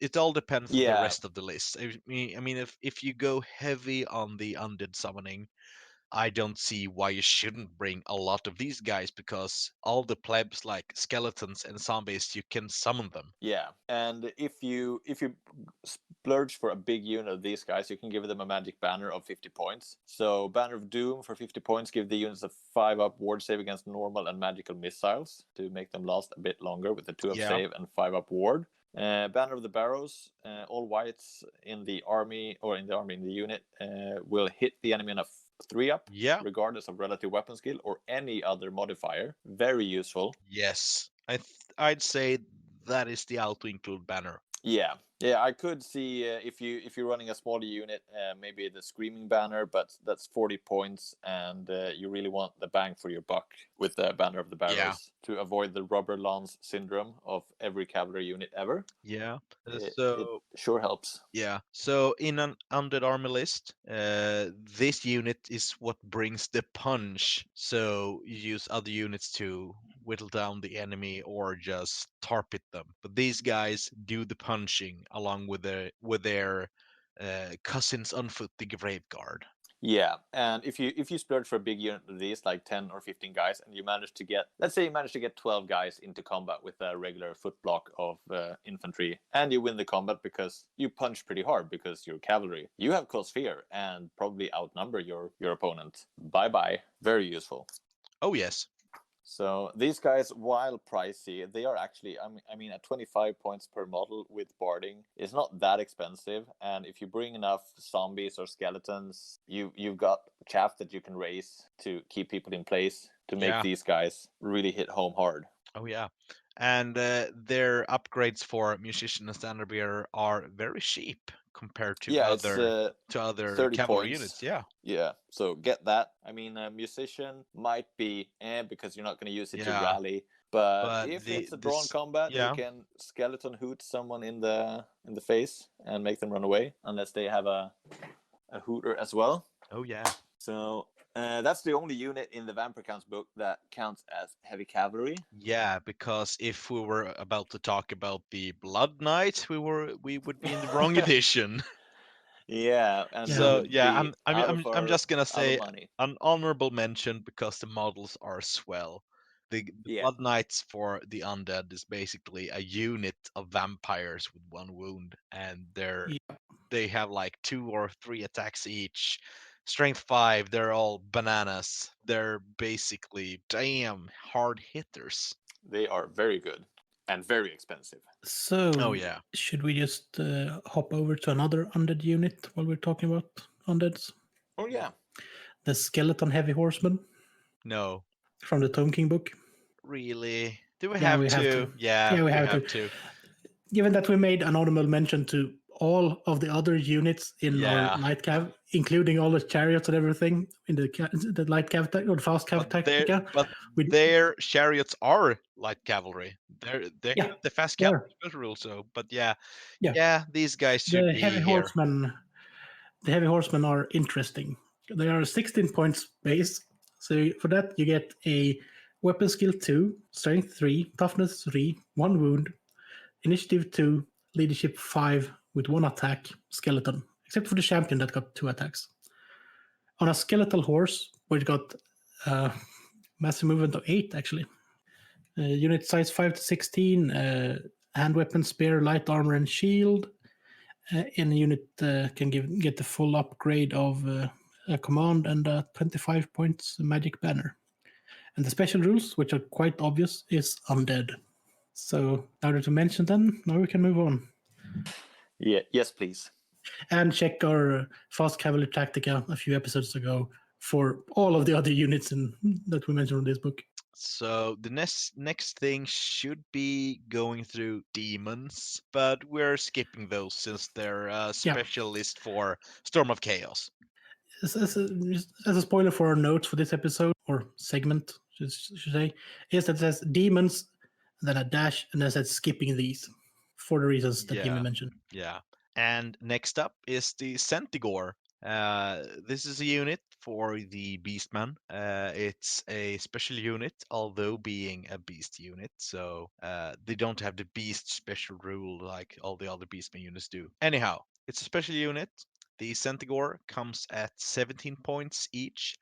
They are armed with hand weapon, light armor, and spear, and their stat lines are the following: movement 8, weapon skill 4, ballistic skill 3, which is important to them, strength and toughness 4, 1 wound, initiative 2, 1, maybe 2 attacks because they have trample, and leadership 7. So these guys can be equipped with throwing axes for 3 points a model. Which is I think is like 8 inches range, strength as user, or might be strength 3. I don't know. I think it's strength 4. I don't know if it's strength can, user or anything, but I think it's strength 4 for these guys. and they can be upgraded with shields for 2 points a model. A Centaur can be a musician for 7 points. A Centaur can be a standard bearer for 14 points, and one can be promoted into a Gorehoof for 14 points. And their special rules are trample, which is an extra attack on their base strength and base weapon skill 2. They have move through woods, so they can move through forests with ease. And then they have the drunken special rule, which is before. Just ask Jens. Yeah, Jens, how drunk are you? About as drunk as a Centaur. Nice. So at the start of your movement phase, you roll a d6 for a Centaur unit. On a roll of 1, they suffer from stupidity because they are so drunk. On a roll between 2 and 5, they're okay drunk. It's like when you go to the bar and you just have a fun time. And then you can get angry drunk, which is when they roll a 6. Then they gain their frenzy special rule. Tripped on my tongue there. So they are pricey if you upgrade them a lot. It's like I would either use them for their throwing axes or giving them shields. It's like I wouldn't give them both. No, shields are shields for flanking people, Yeah. throwing axes to harass people. Yeah, but the thing is they're not good at harassing since they are not a fast cav unit. So Yeah, they're a bit of a middle ground, yeah, medium cav. yeah, Not it's really like, sure where they end up unit. yeah, they have the movement of a fast cav unit, but they have the stat lines like strength and toughness of a heavy cav, but they don't have the armor save of a medium cav. Yeah, it's all weird. Yeah, but I do see at least having use for them because flanking with them is like movement 8. That's gonna be 16 inches for marching and charging. That is good, and it's good to have them around for those nice flank charges or front charges if your herds are going for the flanks. Move Yeah, through they can blue. still Yeah, punch yeah. punch above their weight on the charge. So Yeah, and with the they are trample dangerous. rule, they're gonna strike twice. I'm gonna see if trample does anything else, if it's like only when they charge or something. Trample, as well as their weapons, Centaurs use their hooves and sheer size to crush the enemy. Centaurs have an additional attack, which does not benefit from the weapon penalties or bonus. So yeah, an extra attack, weapon skill 4, strength 4. It's okay. I mean, in an army that's all about just running around in a half skirmish formation, having something that can flank people and remove rank bonuses is very useful. Yes. Centaurs are mounted on cavalry base and treated as a cavalry with all respects except for the following. They do not gain +1 armor save. They may benefit from using 2 hand weapons or hand weapon and shield bonus, as if on foot. So they do get the whole Ooh. parry bonus, and they That's use useful. yeah, but they use the cavalry rules for a spear. So I'm gonna check this out. Can they have additional hand weapon? Nope. But oh well. That's a useful special rule. Yeah. I wonder if it's in an FAQ or something. Anywho. If it is, we can always add it in a later episode or Yeah. before. If you find it before Yeah. this goes out, we can just splice it in. Yeah, that's the Beastman unit. And now we come to the creme de la creme of all heavy cav units. The Chaos Yeah, Knights. these are the heaviest of Yeah. heavies. Oh yeah. You mean you mean the Gnoblars riding other Gnoblars in the Gnoblar box? Exactly. Because they're awesome and probably the best cavalry unit in the game. Well, at least when it comes to rule of cool, Yeah. these are pretty cool as well. Especially if you can use the models that you've been previewed by Yeah. Dubs. So the Knights of Chaos, they're a mortal unit, so it depends on what your general is aligned to. If your general is a demon or if it's a beast man, then this is a special unit. If your general is a mortal, which is a Chaos Lord or a Spring Champion or whatever, then these guys are core units. They points are 33 each. They come with Base. base. Weapon skill 5, but skill 3, so strength 5, toughness 4, 1 wound, initiative 5, 1 attack, and leadership 8. And they ride Chaos Steeds, which is movement 8, weapon skill 3, strength 4, and initiative 3, 1 attack.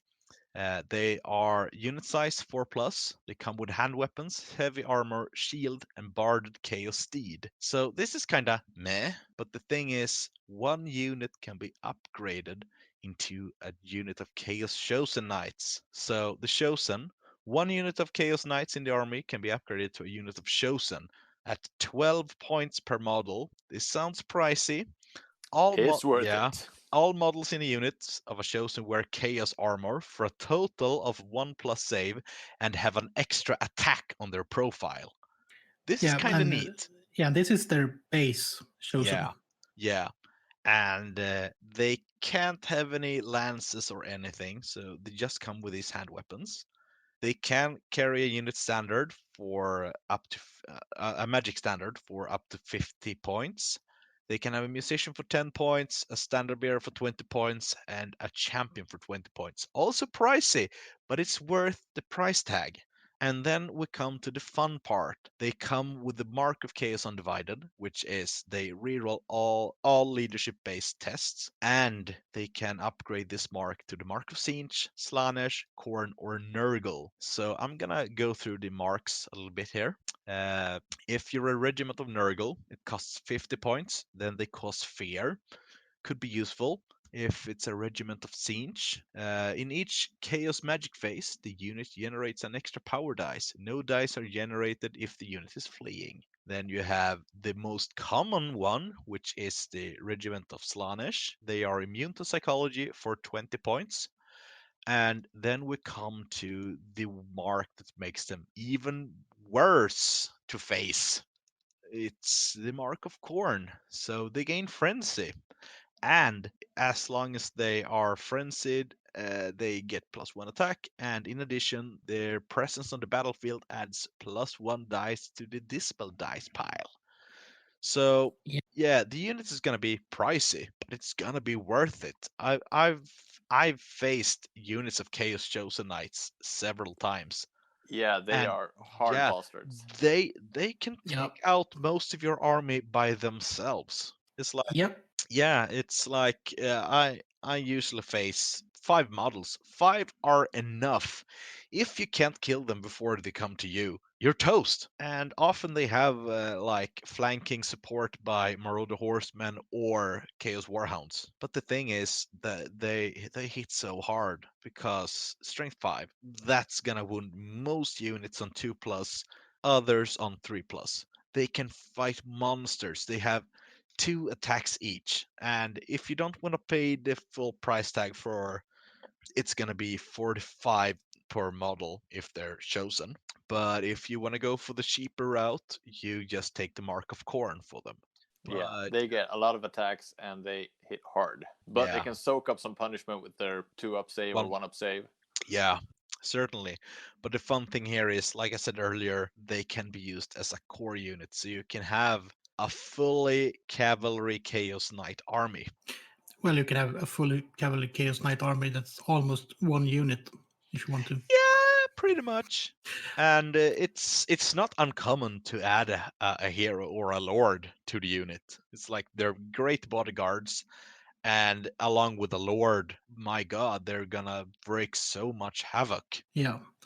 Should we say that if you want to make a chosen unit on the tabletop, you really should mod it as such, so it looks as good as it Yeah. is? Yeah, so at least if you're only having one unit and you have the classic Chaos Knights from 6th edition, I'd say it's fine to use those as chosen. But if you have several of the same units with models, I mean, like make sure that the chosen looks like they are chosen. I mean, they are the creme de la creme from the Chaos Wastes. Oh, speaking of creme, can these guys take a magic banner as well? Yeah, up to 50 points. And is there there's a some nice banner that ones. you should put on them?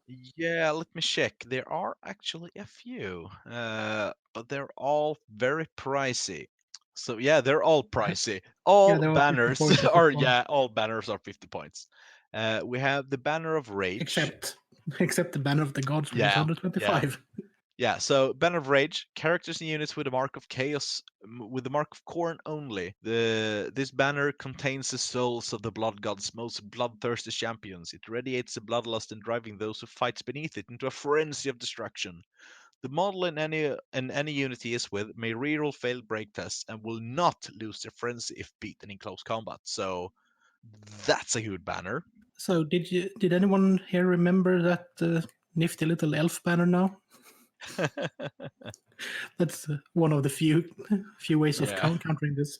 Yeah. And then we got the plague banner, and what does that do? This putrid, rotting standard is surrounded by a miasma of decay and infects the enemy with Nurgle's rot, the most virulent of all diseases. Any enemy model in contact with the banner bearer at the start of the Chaos Magic phase must pass a toughness test or suffer a wound. Armor saves are not allowed. This banner has no effect on Ouch. models with the mark of Nurgle or Clan Pestilence of Skaven. That's not It's that not strange. It's not, no. I'd say it's pricey for what it does, but it's not a bad banner. You have to be a character or a unit with the Mark of Nurgle, though, to take this one. Yeah. So then the next one is for Slaanesh. No, Siege. The blasted standard. the Slaanesh banner is in the Cult of Yeah, but there's one down here too. No, it's the Blasted Standard. The Blasted Standard contains a mighty spell of protection. Those marching behind this banner are shielded by by powerful magical flames. The banner contains the bound siege spell Yellow Fire of Transformation, so I'm gonna check what it does. Yellow Fire, cost on 6+, remains in play. The sorcerer is surrounded by a shield of fire that blocks enemy attacks. The sorcerer, his mount, and all models in any unit he joins have a 5+ ward save. This replaces their demonic aura. Once it is cast, Yellow Fire remains in place until the sorcerer chooses to end it, which he can do at any time. It is dispelled, he attempts to cast another spell, or he is slain. So having a 5+ ward save on a unit, which is remains in play, Yeah, and that's it's kind of nice. on a toughness 4 1-up save, dude. Yeah. Who can punch Yeah. you really hard. That Yeah. is And dangerous. that's when you almost start to think 50 points is almost cheap for these banners. Yeah. It's like with this whole thing, it is a bounce spell banner, but a chaos army will most certainly have some mages, and if you play a siege only army, all heroes and lords will be wizards. Yeah. So it's going to be fighty wizards. Yeah, and you're gonna be that's the pumping funny out thing. power dice to cast spells Yeah. with, and then you're just gonna say, "Oh, while you're out of power dispel dice, I'm just gonna bounce spell this little spell that you don't have to care about. It's not that dangerous." Yeah, and then we have a more generic banner, which is Banner of Wrath, which is a bound spell level 4. The Banner of Wrath contains a potent spell that lashes the enemy with forks of magical lightning. Why not just magical forks? That would be equally as annoying.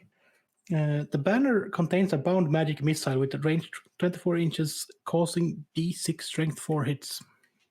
Pretty basic. Also pretty useful. Yeah, Yeah. but it's for the points cost. There's probably better banners. Yeah. And then we have the banner for the Mark of Slaanesh units.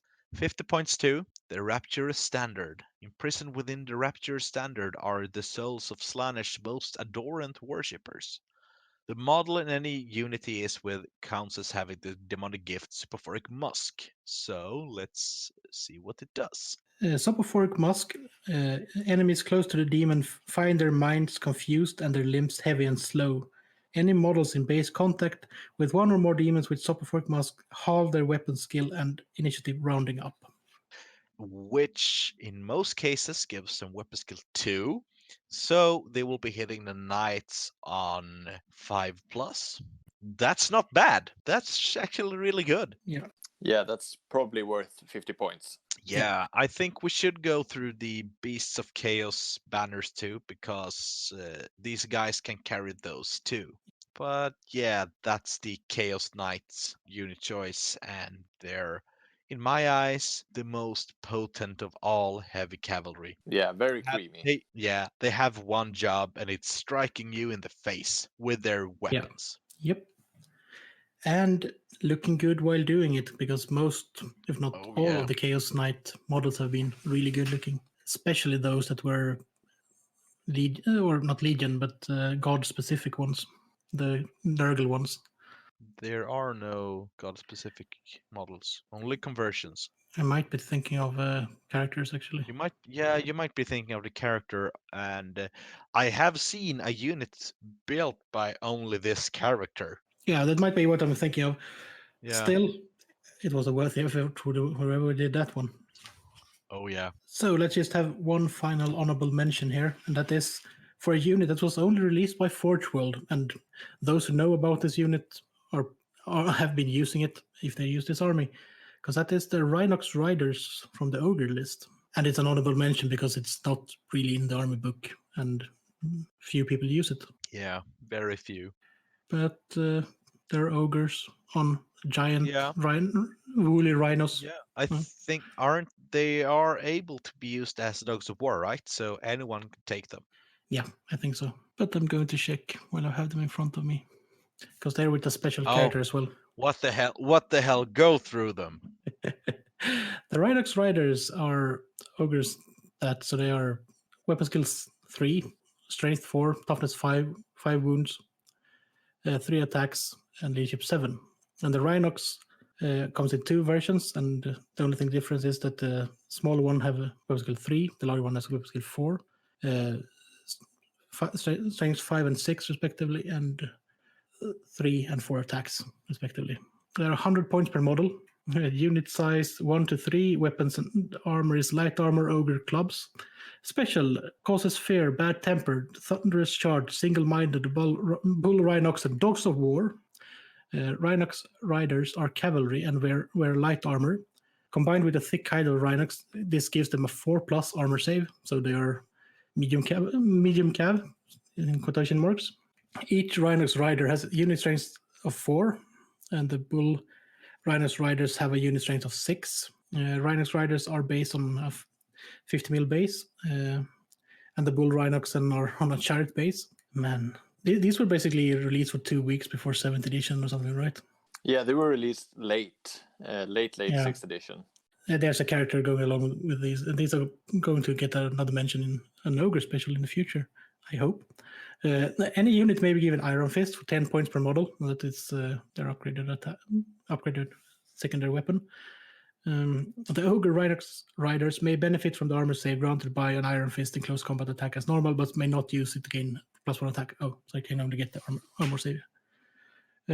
May have light armor upgrade to heavy armor, 6 points. May upgrade 1 Rhinox rider to Thunderlord, which is the champion, the musician, and standard bearer. The champion and standard bearer are 24 points each as an upgrade, and the musician is 12 points.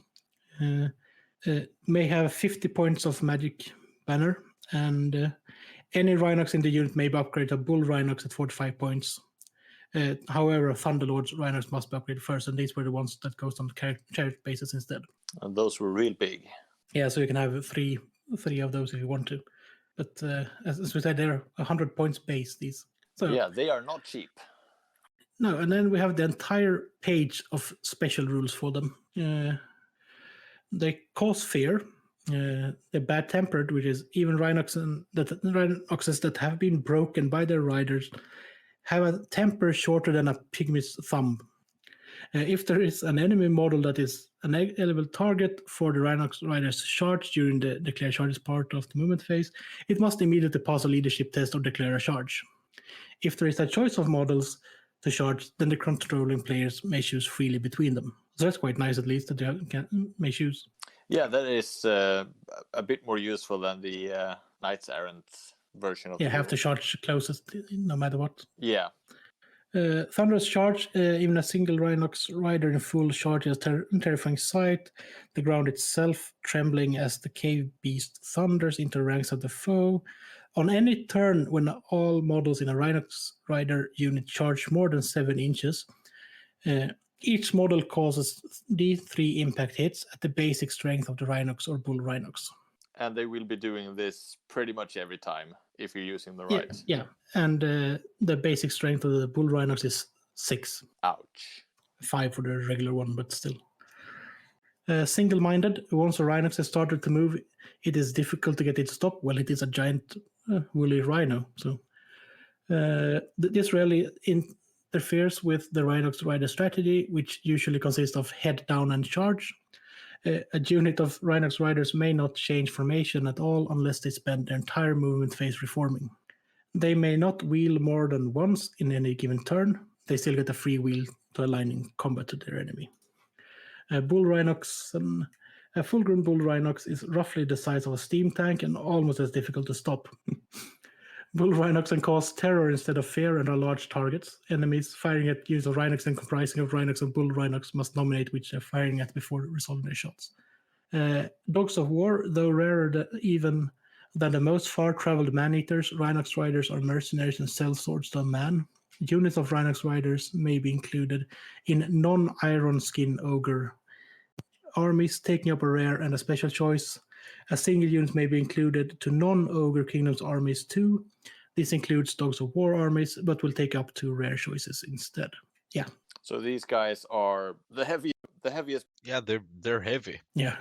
Heaviest medium cavalry around. Yeah. Yeah. Yeah, they're only medium cavalry, given that they have not that the best armor save, but everything else. Yeah, They they don't. have the wounds. Yeah, and the the toughness. wounds and the toughness Yeah. and the power and the attacks and the impact hits Yeah. to ruin your day. Yeah, and the and, points cost to ruin your army and the model Yeah. cost to ruin your wallet. well, the I points had cost. that before. If you do a full unit of these, they're about the same points as a larger unit of chosen Chaos Knights. That is true. With a God upgrade and a banner. So I'm not sure they are as effective, given that they're harder to maneuver. There's only one way to find out. It's that you buy these models and paint them up, and then Jimmy buys more Chaos Knights, and then you fight it out. That sounds like it will ruin me. Yeah. Yeah, it will be the most expensive experiment. True that. So was that the last cavalry unit that we had? Yeah, I think so. Yeah, I think so. Well, as we mentioned earlier, there are others in the Dogs of War list, but those will be talked about in the Dogs of War episode because Yeah, they the are Chaos ones so will special. be talked about in the Chaos special. Yeah, they will get a further elaboration in that one. And all of the demons will be presented as well in that one. Alrighty. So, anyone want to give a short note on how to use cavalry in a good way, in an example for an army? Even though we have talked about it, let's just round it off. Let's talk about the difference between medium cavalry and the heavy cavalry. Medium cavalry you can use as flankers with a bit more punch. If you're scared to charge your light cavalry into the flanks of like Chaos Warriors, medium cavalry should be able to do the job and still survive, while heavy cavalry, you can charge them into the front of units. You can use them to support charge your infantry units for best effect. If you charge them into the front, and then you get a nice ranked up infantry unit to combo charge to give those sweet combat resolution bonuses, that would be optimal.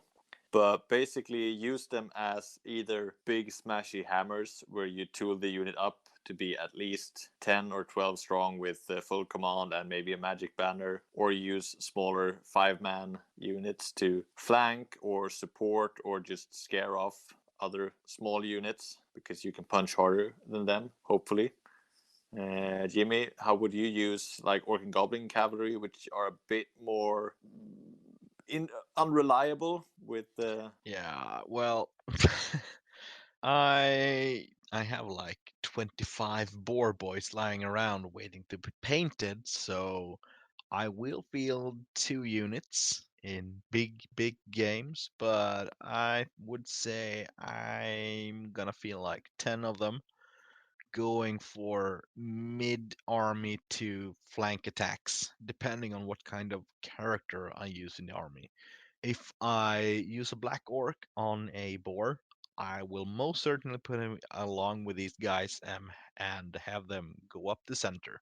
If I don't add a character, I will use the flanking maneuver and go flanks while the boys go for the front. Yeah, because a front line of orcs could still punch pretty hard. You don't rely as heavily on the flank charge of a cav unit to break the enemy like you would with maybe Empire or I don't know, Bretonia with peasant support. You might need those knights to actually break through stuff because your basic humans are not enough to fight Chaos Warriors or dwarves or other more combat aligned stuff. Yeah, more hardy stuff.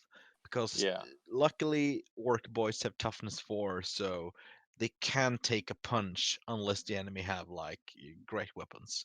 Yeah, and Chris, your elves might not win any combats just standing around with their spears. They might hold up the enemy, but to break them, you might need to charge some flanks.